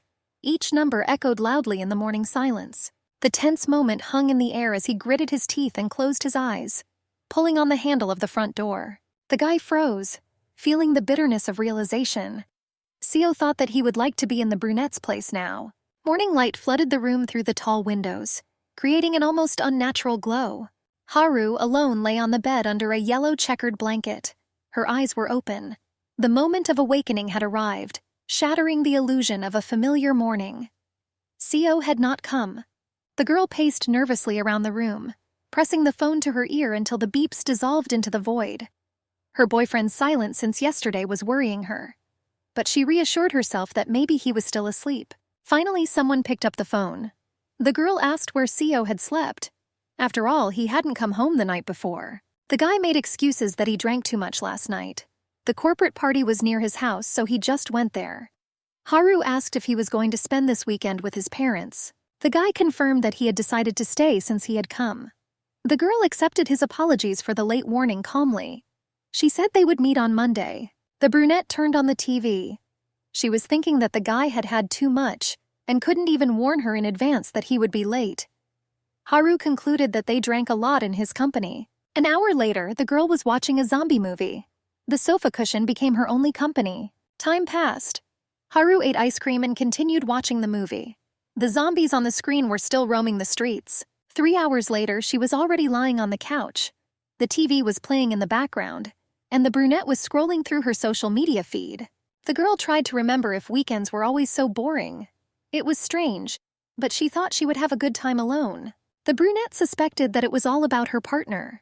She remembered how Seo often suggested going out for a walk, and she lay on the bed and asked to rest at home. Haru was already tired of watching TV and scrolling the newsfeed. She was wondering what else she could do. A YouTube video of a workout caught her attention. The girl looked at the phone screen with interest. The brunette remembered how Seo always insisted on her doing sports. In any case, the boyfriend often grumbled at the girl because of this. Haru took off her house jacket. She decided that she needed to try some light exercise. After just 5 minutes of exercise, lying on the floor and groaning with every movement, the girl thought that these exercises were not for beginners. Breathing heavily, The brunette thought that it was thanks to King Seo that she was able to exercise. Regardless, she would have to continue training when she had time. Haru looked at her hand in the rays of light. An idea came up. Maybe next week they could go on a trip after a long time. Seo stood at the entrance with a cigarette, staring into space. Thoughts about his lies weighed heavily on him, preventing him from finding peace. The young man was thinking about the obvious. He should have realized long ago that Sung-hee liked him, and there was no point in pretending that this was all an ambiguous situation. Pretending not to notice turned out to be a mistake. The guy behaved nobly, but in the end it all came down to what happened. Seo cursed and abruptly squatted down. Thoughts about the future weighed heavily on him. The question of how he was going to live on worried him more and more. The young man stared into space. He knew that if he told the truth, his girlfriend would immediately want to break up with him. A sharp scream cut through the silence. Blows rained down on the boy's head, causing him to cry out in surprise. Seo's mother towered over him. She reproached her son for his idleness and constant smoking, adding that she was ashamed in front of the neighbors. The young man reminded her of his age and asked why he hit her on the head. Suddenly, the parent worriedly suggested that the reason for his presence at home was a quarrel with his girlfriend. The guy briefly denied the guess and asked where she was heading. The woman explained that they needed to go somewhere together and invited him to follow her. The majestic Mercedes-Benz showroom stood in the middle of the street. Its glass windows reflected the winter sun. The flags on the roof fluttered in the wind. The interior of the salon was magnificent. There were various prestigious cars there. Everything around was shining and sparkling. Seo stood frozen in amazement, unable to comprehend what was happening. The luxury of the room stunned him. The boy looked around in confusion, wondering about the reasons for their visit. He was embarrassed by his own appearance among the pompous cars. Suddenly, his mother suggested choosing the car he liked. Seo reminded about his car, a gift from his father which he hardly used. His mother explained that she would take the old car for herself, buying her son a new Mercedes. He asked about the source of the money. The woman hinted at secret savings unknown to his father. Seo tried to express concern, but his mother firmly interrupted his doubts. She ordered him to shut up and just choose a car. The guy objected, mentioning the uselessness of the gift. He suggested buying a car for his sister. The mother admitted that she initially wanted to buy a car for her sister to congratulate her on opening a business. The woman was seething with anger. It turned out that the sister had refused the marriage as such. Seo, who was used to his sister's character, suggested that they put up with it. The guy emphasized that only a madman would live with her. The young man lowered his head, realizing the true reason for his mother's impulse. His mother, without looking at her son, confirmed her decision, taking into account her son's plans to marry his current girlfriend. The mother continued her discussion of the advantages of a large car for a future family with children, while Seo stood dumbfounded by her words. His mother pointed to his 10-year relationship, insisting on meeting a girl whose beauty was noticeable even in photographs. At that moment, the salon consultant offered to show the family car. The woman voiced her hope that everything would be fine, but before she could continue her sentence, she froze half-turned. She was stunned by her son's reaction. The young man stood silently in the luxury car showroom, tears streaming down his face. Seo, unable to contain his emotions, sobbed and wiped his face with the sleeve of his jacket. He said that he did not deserve this. He really wished he were in his friend's place. A tall office building towered over the city, its many windows reflecting the rays of the winter sun. Haru's boss opened her mouth in surprise. She didn't hide her ecstasy when Seo's position was mentioned. The woman enthusiastically asked about her subordinate's boyfriend. She admired his beauty. She asked the girl so many questions that she eventually had to answer. The boss's words about the need for a quick wedding increased her embarrassment. The brunette replied that they were still thinking about it. The girl did not plan for her personal life to become the topic of office gossip. Haru felt morally exhausted.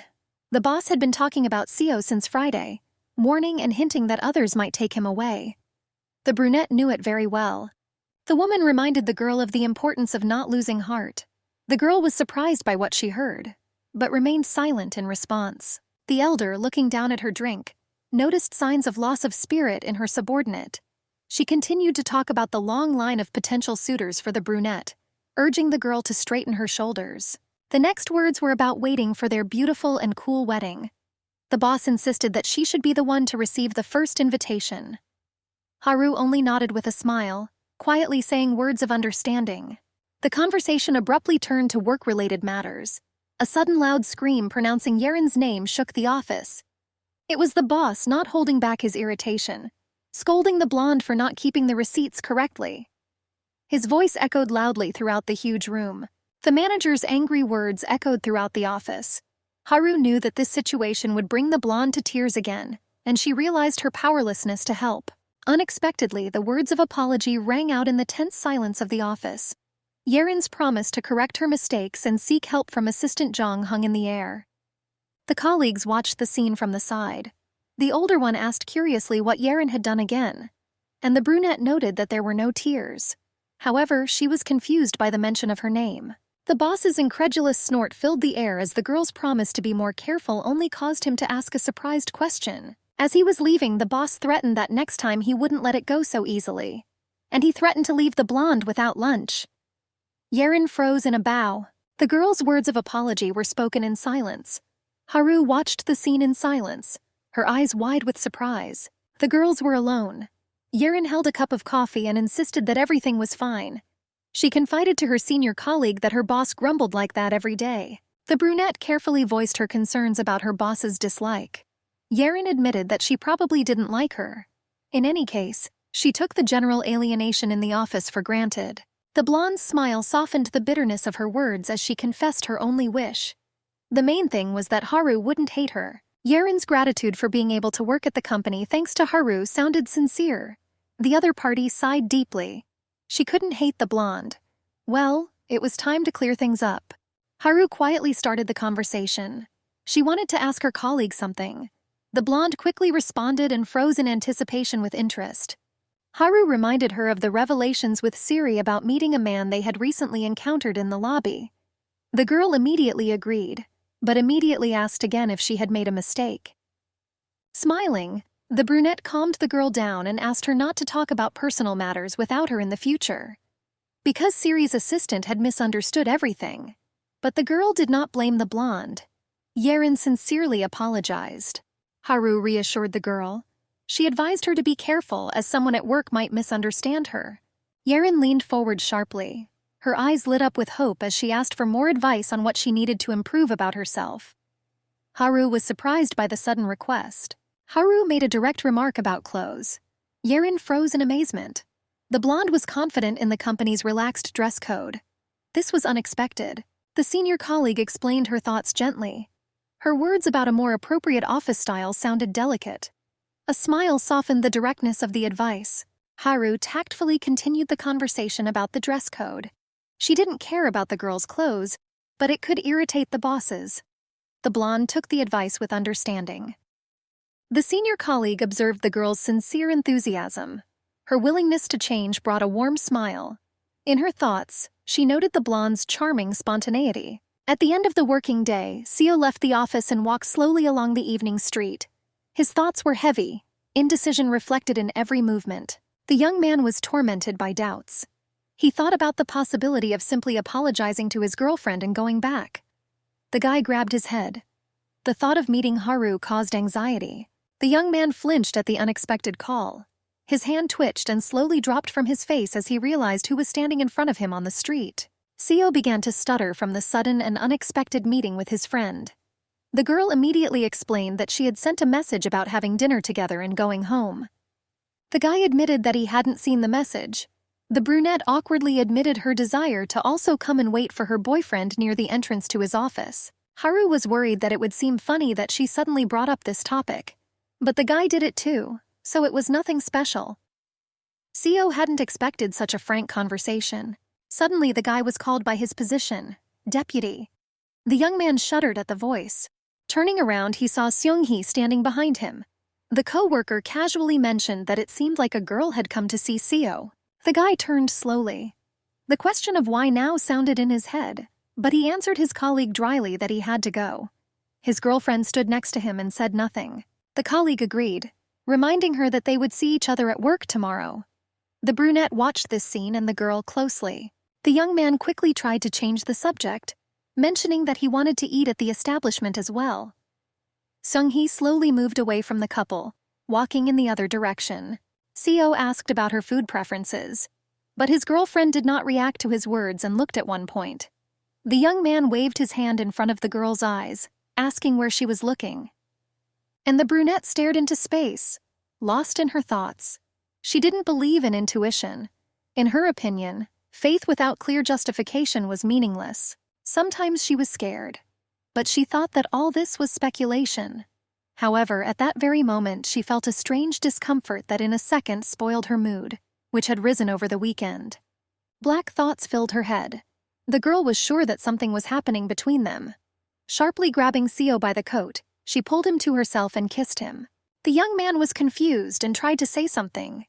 His girlfriend didn't listen, pulling him towards her again and again for a kiss. But her gaze was directed over the guy's shoulder. She was watching the girl, who was moving further and further away from them. Seung-hee flinched as if she felt someone else's gaze and wanted to turn around, but did not do so because of the awkwardness that arose. The young man struggled to break free from his girlfriend's tenacious grip. He was worried and did not understand her actions. The guy looked around nervously. He held the girl tightly by the shoulders, worried that someone from the company would see them. Suddenly, the brunette grabbed her boyfriend by the wrist. She turned around and pulled the guy with force. Seo followed the girl with surprise and confusion. He asked where his friend was going. Haru pulled him towards the office, asking about the lack of colleagues there. The young man confirmed that everyone had already left. He, perplexed, continued to follow the brunette. The friend turned over her shoulder, and looking at her boyfriend suggested going into the empty office. The security system was turned off. The silence of the empty office was broken by the sound of the door being thrown open. The brunette pulled her boyfriend closer again. In the semi-darkness of the office, their silhouettes merged into one, and the walls of the office became the only silent witness of their passionate embrace. Seo tried to stop his friend, but she was assertive and confidently reduced the distance between them. The girl acted more and more persistently and openly. The tension grew with each passing moment.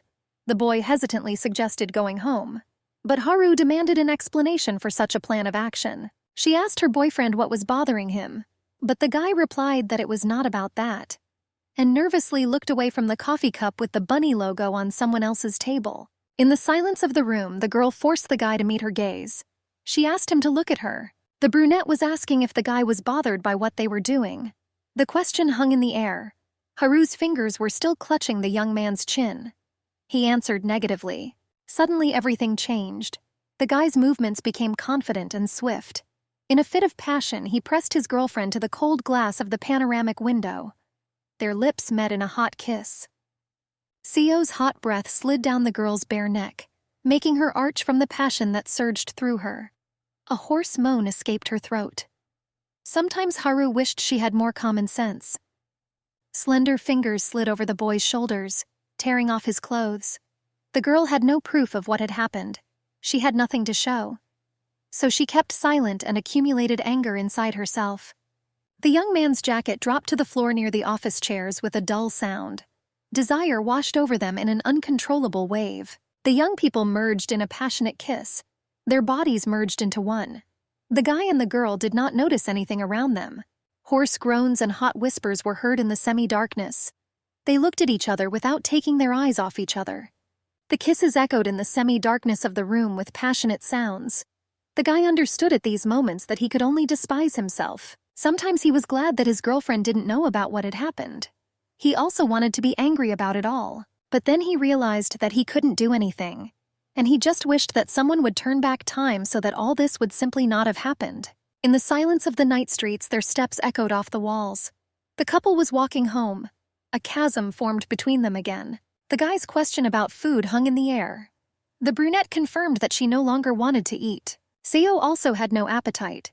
He also felt sick, although the young man had not eaten anything the day before. Suddenly, the girl stopped in the middle of the street. She offered her boyfriend to go to her place today. This offer took the guy by surprise. He did not understand why suddenly.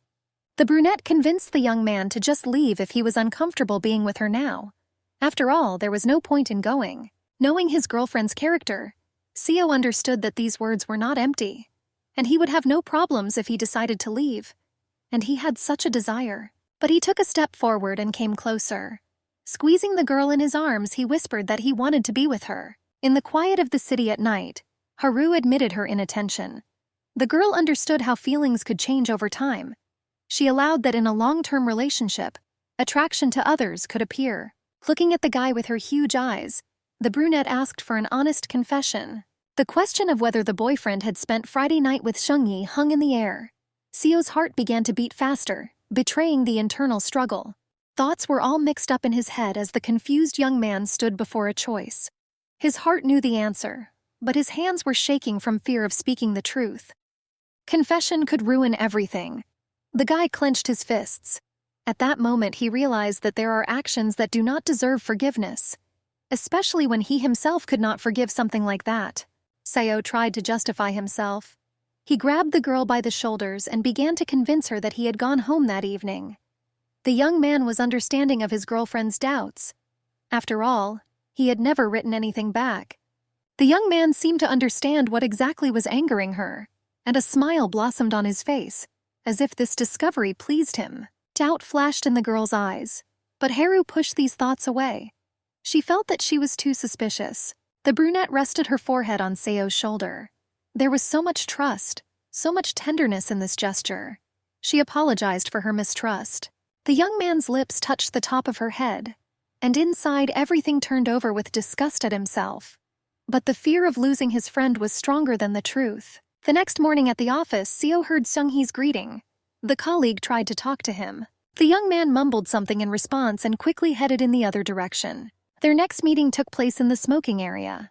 The employee decided to start a conversation again, but the guy quickly left, muttering that he was leaving. The tension between them grew. Seo pretended to be immersed in work. The young man avoided the girl in every way. The guy tried not to even look at his colleague, and she didn't understand or didn't want to understand what was going on. In the evening, Seo was a little late. The dark streets were left behind when the young man opened the door of the apartment. An unexpected aroma enveloped him, awakening curiosity and appetite. The aroma of spices and warm reflections of light created a special atmosphere in the room. The table was set with special care. The guy's thoughts were racing, remembering what holiday he had forgotten. But his girlfriend, with a saucepan in her hands, simply asked him to sit down and stop fussing. She assured him that today was an ordinary day. His words came out in a rapid stream as the boy was tossing and turning in his head, trying to figure out what was going on. Fear and curiosity were mixed in his voice, and Haru's pulse quickened from his restlessness. The brunette explained that she decided to apologize for the previous evening. She reminded him that because of her the guy couldn't even eat. The girl's irritation burst out because of his questions. Haru insisted on forgetting about what had happened, and the guy, completely perplexed, admitted that he really didn't understand anything. The sound of the bedroom door slamming echoed through the room, leaving an oppressive silence in its wake. The girl was screaming that he didn't have to do anything. Suddenly, the boy's laughter rang out in the room, filling the space with a strange dissonance after the emotional scene. Opening the door to the bedroom, Seo walked in, thinking that it would be much better if his girlfriend acted like a bad person. The young man sat down on the edge of the bed. He apologetically suggested to his friend that they quickly go and eat. The brunette admitted that she wanted to look casual, but then suddenly she felt awkward. Then the couple basked in bed. Haru noticed the late hour and took the phone from her boyfriend's hands, and the young man gently hugged his girlfriend, not wanting to let go. The girl was not asleep yet. She was deep in thought about her hot temper, and Seo was already snoring next to her. The brunette was tormented by a feeling of guilt for her sensitivity in recent days. Suddenly, some sound pulled the girl out of her heavy thoughts. It was an incoming message on Seo's phone. Haru reached for the boy's phone, wondering who could be texting at such a late hour. Her hand froze in midair. The girl understood that she needed permission to see the message. There was no point in arguing without reason. At that time, the boyfriend was sleeping peacefully. 2 more sleepless hours passed in thoughts and reflections. The girl could not fall asleep, thinking about the mysterious message on the phone. The soft light of the floor lamp dispelled the twilight of the night. The girl sat up on the bed with an uncertain movement. She held the phone in her hand. The message from Seunggi was an apology for disturbing her lately. The colleague mentioned the incident at the office party, promising to forget it, and asking not to avoid her at work tomorrow. The brunette froze with the phone in her hand. The message on the screen blurred before her eyes. Every word, every letter seemed to pierce her heart with sharp needles. The pink rays of the rising sun were slowly penetrating the room when the shrill ringing of the alarm clock broke the morning silence. The clock showed 6:40. Morning came. Sleepiness slowly receded. The young man lay in bed listening to something. Suddenly the boy's eyes opened wide, tearing to shreds the remnants of his morning drowsiness. Her hand slid over the pillow lying next to her. The place where Haru should have been sleeping had long been empty. Seo was nervous and tried to call the brunette. The beeps in the receiver sounded endlessly. There was no answer. With each passing minute, the anxiety grew, turning into real fear. The young man dialed his girlfriend's number over and over again. Suddenly, he noticed the girl's vibrating device on the nightstand. It turned out that the brunette had even left her phone at home. The guy scratched his head, trying to figure out what had happened. Thoughts about calling the police flashed through his head. The car keys were there, which ruled out the possibility that his girlfriend had gone to work. The sound of the door lock clicking echoed loudly throughout the room. The young man turned sharply towards the entrance. The door opened and a brunette appeared on the threshold. The guy looked at his girlfriend with bewilderment, uttering reproaches that she was dressed lightly and did not take the phone. Haru stood silently, her head down. The girl was shaking all over. Despite all the questions from her boyfriend, the brunette continued to remain silent. The young man put his arm around his girlfriend's shoulders. He suggested that they go into the room. The girl was completely icy. Seo tried to find out where the girl went. The answer was that the friend was walking all the time, trying to cool her thoughts. Haru's bare feet were red from the cold. The guy didn't take his eyes off the brunette. His face expressed concern and care. The weight of unspoken words hung in the air. Without looking up, Haru asked her boyfriend a question. She couldn't finish her sentence right away, asking what happened after the corporate party. The continuation of the question sounded with a hitch. The brunette was asking if he had been with Seung-hee. The young man's heart skipped a beat. The boy shook from the realization of the inevitability of the moment. Seo understood that this had to happen, and he could not lie anymore. His hands were shaking, and the young man understood that it didn't matter how she found out about it. The guy couldn't deceive the girl anymore, considering it an unforgivable sin for himself. Seo admitted with difficulty that it was true. The tension between them became almost palpable. The girl clenched her teeth. Her hair framed her pale face. Silence fell over the room. A loud slap echoed through the quiet room. Standing in front of her boyfriend, the girl wondered how the guy could do this to her. The brunette looked up at her boyfriend. With bitterness and disappointment in her words, she asked why he did this and how he could do it. In despair, Seo made excuses and his voice broke into a scream. The guy explained that it wasn't on purpose and it was unclear how it all happened. He just opened his eyes and saw. The girl was hysterically throwing various little things from the nightstand onto the floor. Her screams filled the room. Haru clutched her head in despair. Her body trembled from the realization of his lie. After all, he assured her that nothing happened. The young man's hands trembled as he tried to hold his girlfriend, explaining his wrongdoing. Hugging the girl from behind, pressing her closer and closer, Seo begged her for forgiveness. In the office, the boss, arms folded across his chest, met the young man with an expression of surprise on his face. The manager's gaze slid over the redness on his subordinate's face. The man voiced a request not to be late next time, and suggested that the young man go to the store. Seo meekly accepted the remark. As he left the office for the courtyard, the boy heard Seung-hee calling out to him from behind him. His colleague was asking if he had seen her message. A cold wind ruffled the boy's hair. He stood there, not daring to turn around. The young man was puzzled about what message she was talking about. The girl explained that she suggested pretending that nothing had happened at the corporate party. Therefore, there was no point in avoiding her. The guy quickly pulled out his phone. The phrase about not remembering such a message was cut off mid-sentence. The reality of what was happening crashed down on him through the lines on the screen. Seo turned around abruptly. He was furious and asked why his colleague had sent him a message so late instead of telling him everything when they met. The girl made excuses because the guy had been avoiding her. The young man asked if his colleague had thought about the fact that his girlfriend might be upset because of her late messages. Seung-hee's mouth dropped open in surprise. The colleague bowed deeply. She didn't think his girlfriend would see the message. It was late and she hoped the guy was alone. Seo turned away, his last words cold and decisive. The guy expressed hope that the topic of the corporate party would not be raised again. He would like to avoid all personal conversations. The girl bowed her head obediently. Accepting his words, Seo hurried away.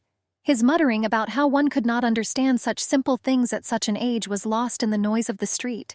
The colleague was puzzled as to why her coworker was ignoring her. The name Haru, which the boy had whispered that night, came to mind. The lonely female figure froze in thought. Her thoughts revolved around the current situation, trying to find a simple explanation for his strange behavior. Evening came. Seo froze at his friend's house. The guy's silhouette stood out clearly against the falling snow. His gaze was fixed on one point. The guy was surprised to find his personal belongings near the dumpster. The photo seemed especially out of place among the falling snowflakes, like a reminder of something irretrievably lost. The young man slowly pressed the intercom buttons. Each movement of his fingers seemed heavy and mechanical. As Seo had suspected, his friend had changed the password. The dull thuds of her fists on the door echoed in the empty hallway. The young man called out loudly to his girlfriend. Young Hae-ru's name vanished into thin air. The empty entrance swallowed his voice. Seo clutched the photograph in his hands as he stood in the quiet of the building, his accusation of his friend's heartlessness echoing off the cold walls. In the empty entryway, his apologies and requests for a conversation could be heard. And behind the door, in the room, on the sofa, alone with her thoughts, Haru lay, wrapped in a checkered blanket. Seo sat down on the cold steps in front of his friend's apartment. His voice dissolved into the emptiness of the entrance. The words about talking face to face sounded like a prayer. Enough time had passed. The guy propped his cheek up with his hand as the hours slowly ticked away in the echoing emptiness of the entrance. He decided to wait until the girl came out. The young man walked slowly along the evening street.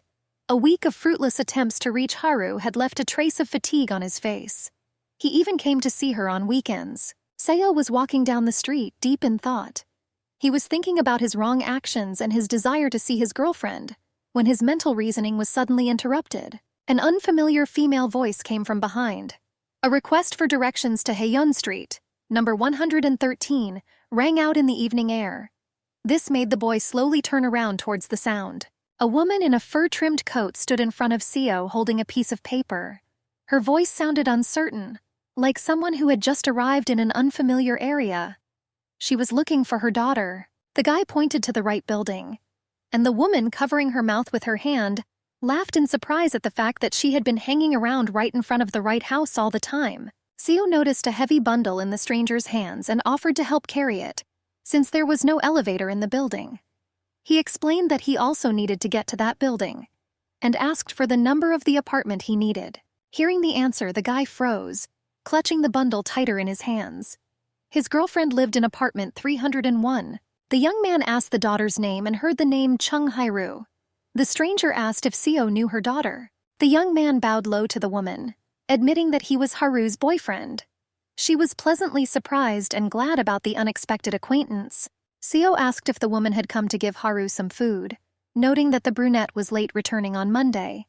He offered to give it to her himself if it was inconvenient to wait, but the woman said she wanted to wait for her daughter.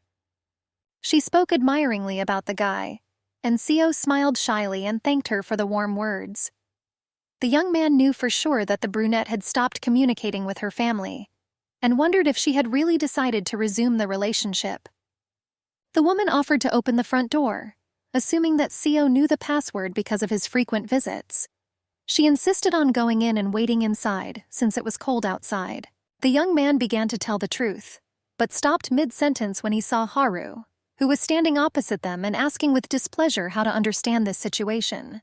The brunette looked angrily at her mother, demanding to know how she ended up in this place. The girl's mother immediately flared up at her daughter's tone, explaining her long search.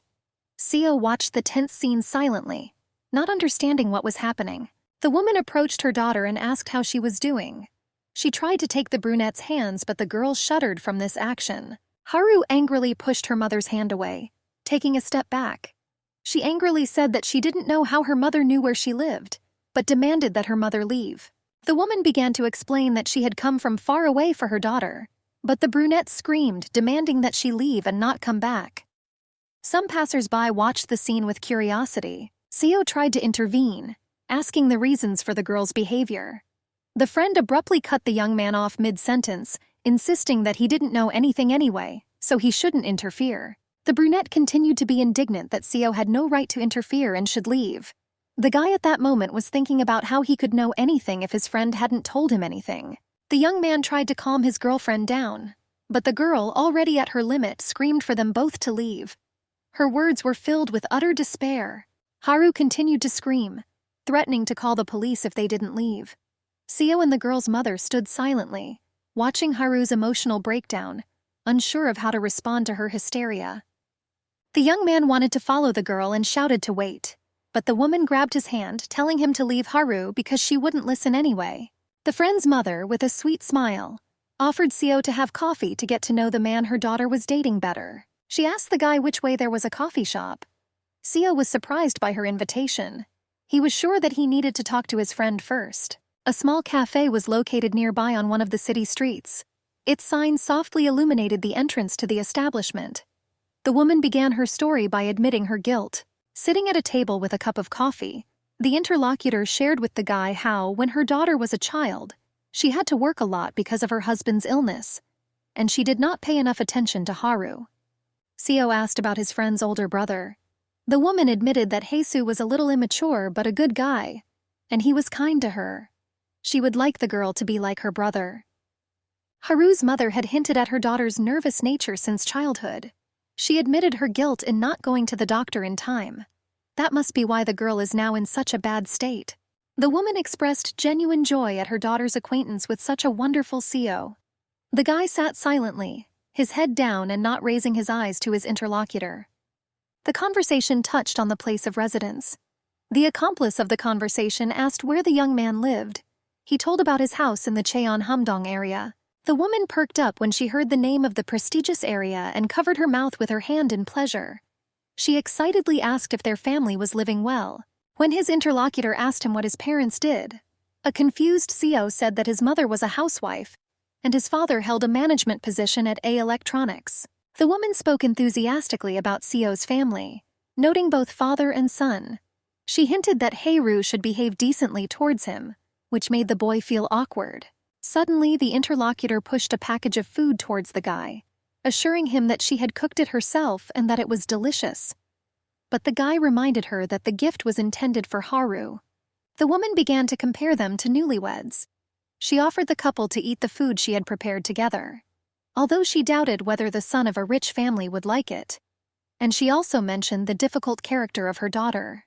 Noisily pushing back his chair and rising abruptly from his seat, the young man declared that Haru was not a bad person at all. The guy, looking straight into the eyes of his mother, firmly replied that he had never noticed anything like that in his girlfriend. The woman was surprised to hear the young man say that Haru's behavior was a normal reaction, and the friend got angry at the guy for his mistake. Seo took the package of food, promising to give it to the girl, and wished the woman to be careful on the way home. Once again, standing at the door of his friend's apartment, Seo spoke into the intercom asking her to open the door.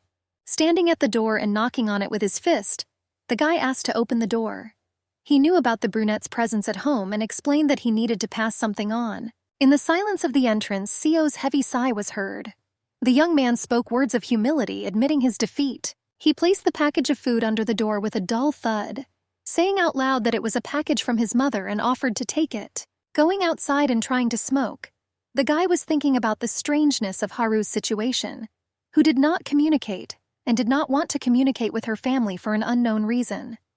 And yet, everything looked very strange. Seo remembered Haru's mother's words about her daughter's sensitivity and the need to see a doctor, and he wondered how he could speak negatively about his daughter in front of a stranger for so long. The guy realized that he was completely ignorant of the situation.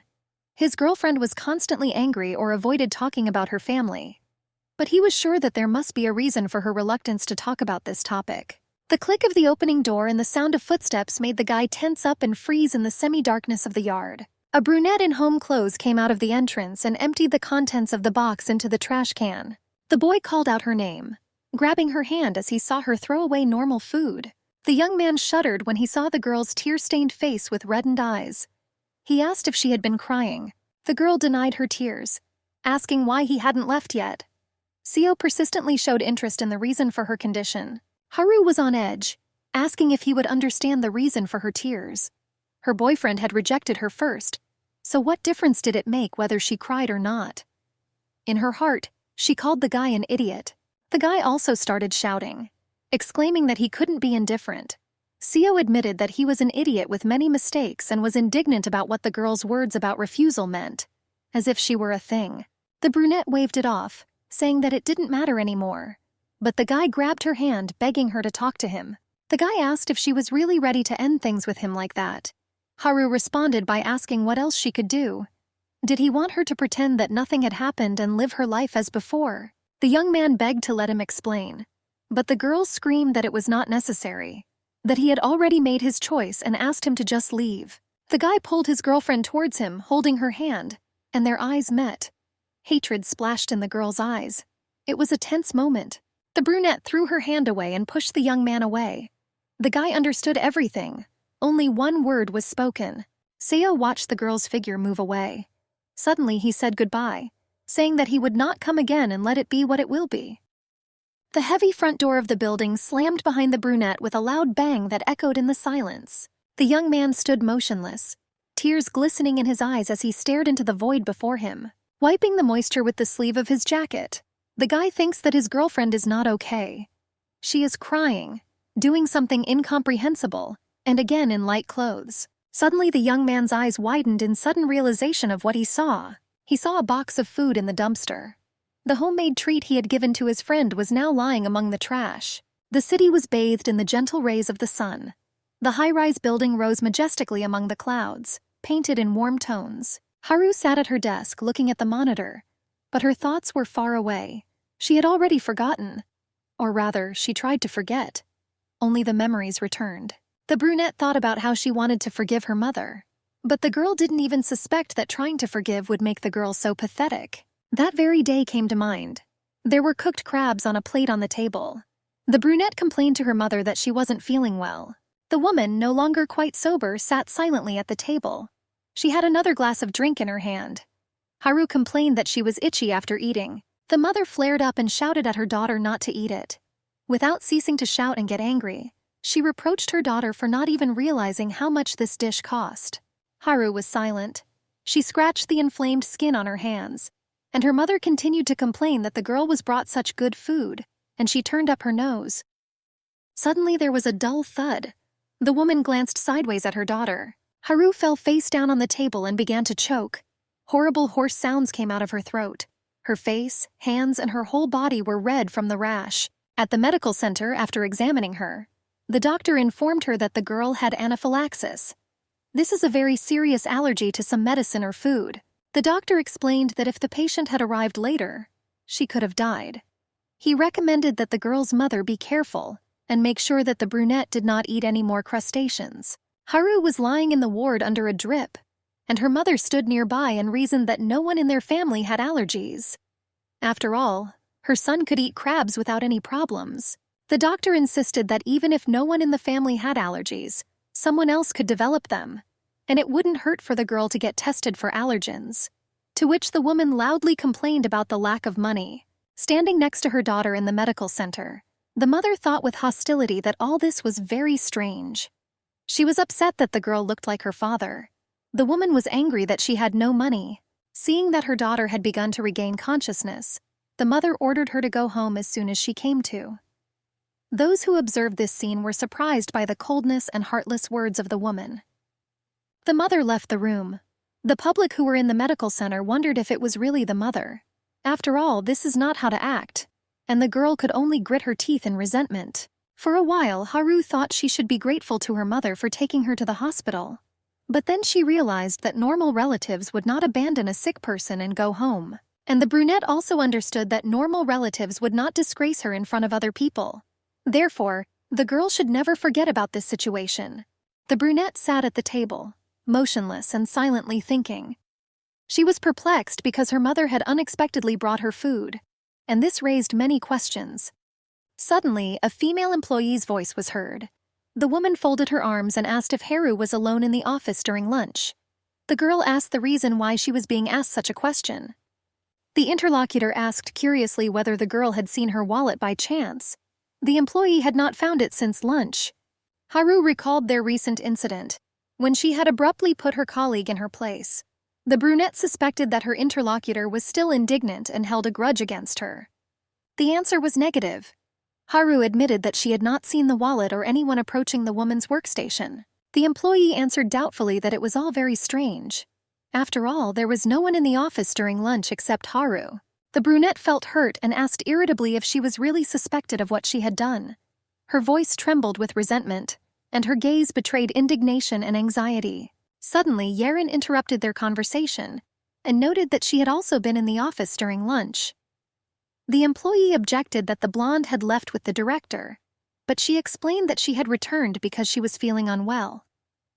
Walking up to Haru, who was sitting silently at her desk, the blonde said that this was why they had both missed lunch. Yeren looked at her older colleague, asking her to confirm her words. The brunette hesitantly confirmed that this was indeed the case.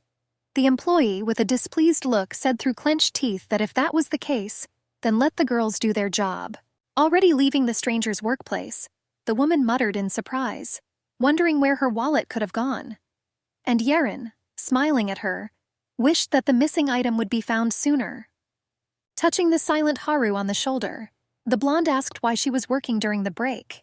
Yeren, looking at her senior colleague with a friendly smile, suggested that they go have a cup of coffee together. Carefully placing the glass of drink on the table, Haru sincerely thanked the blonde for her help. The girl shared her fears about possible accusations of who knows what. After all, she was alone in the office. Yeren dismissed these fears. She assured that no one would believe in Haru's involvement in the theft. And yet, the older colleague asked the blonde not to do it again next time. After all, the girl lied, and because of this, she could get into trouble. Yeren agreed with a smile on her face.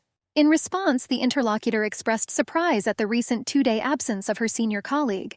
Haru cited poor health, but the girl did not believe this explanation. She insisted on another reason.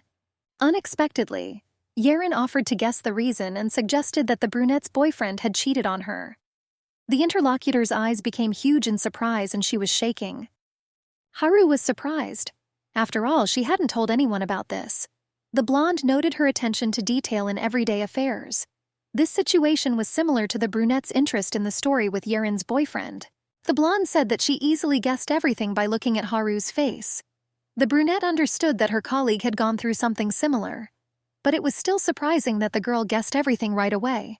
Suddenly, the director's voice was heard, calling Yeren and waving his hand at her. The brunette rose from the sofa and bowed politely to the boss, and the girl remained sitting, simply turning to face the man.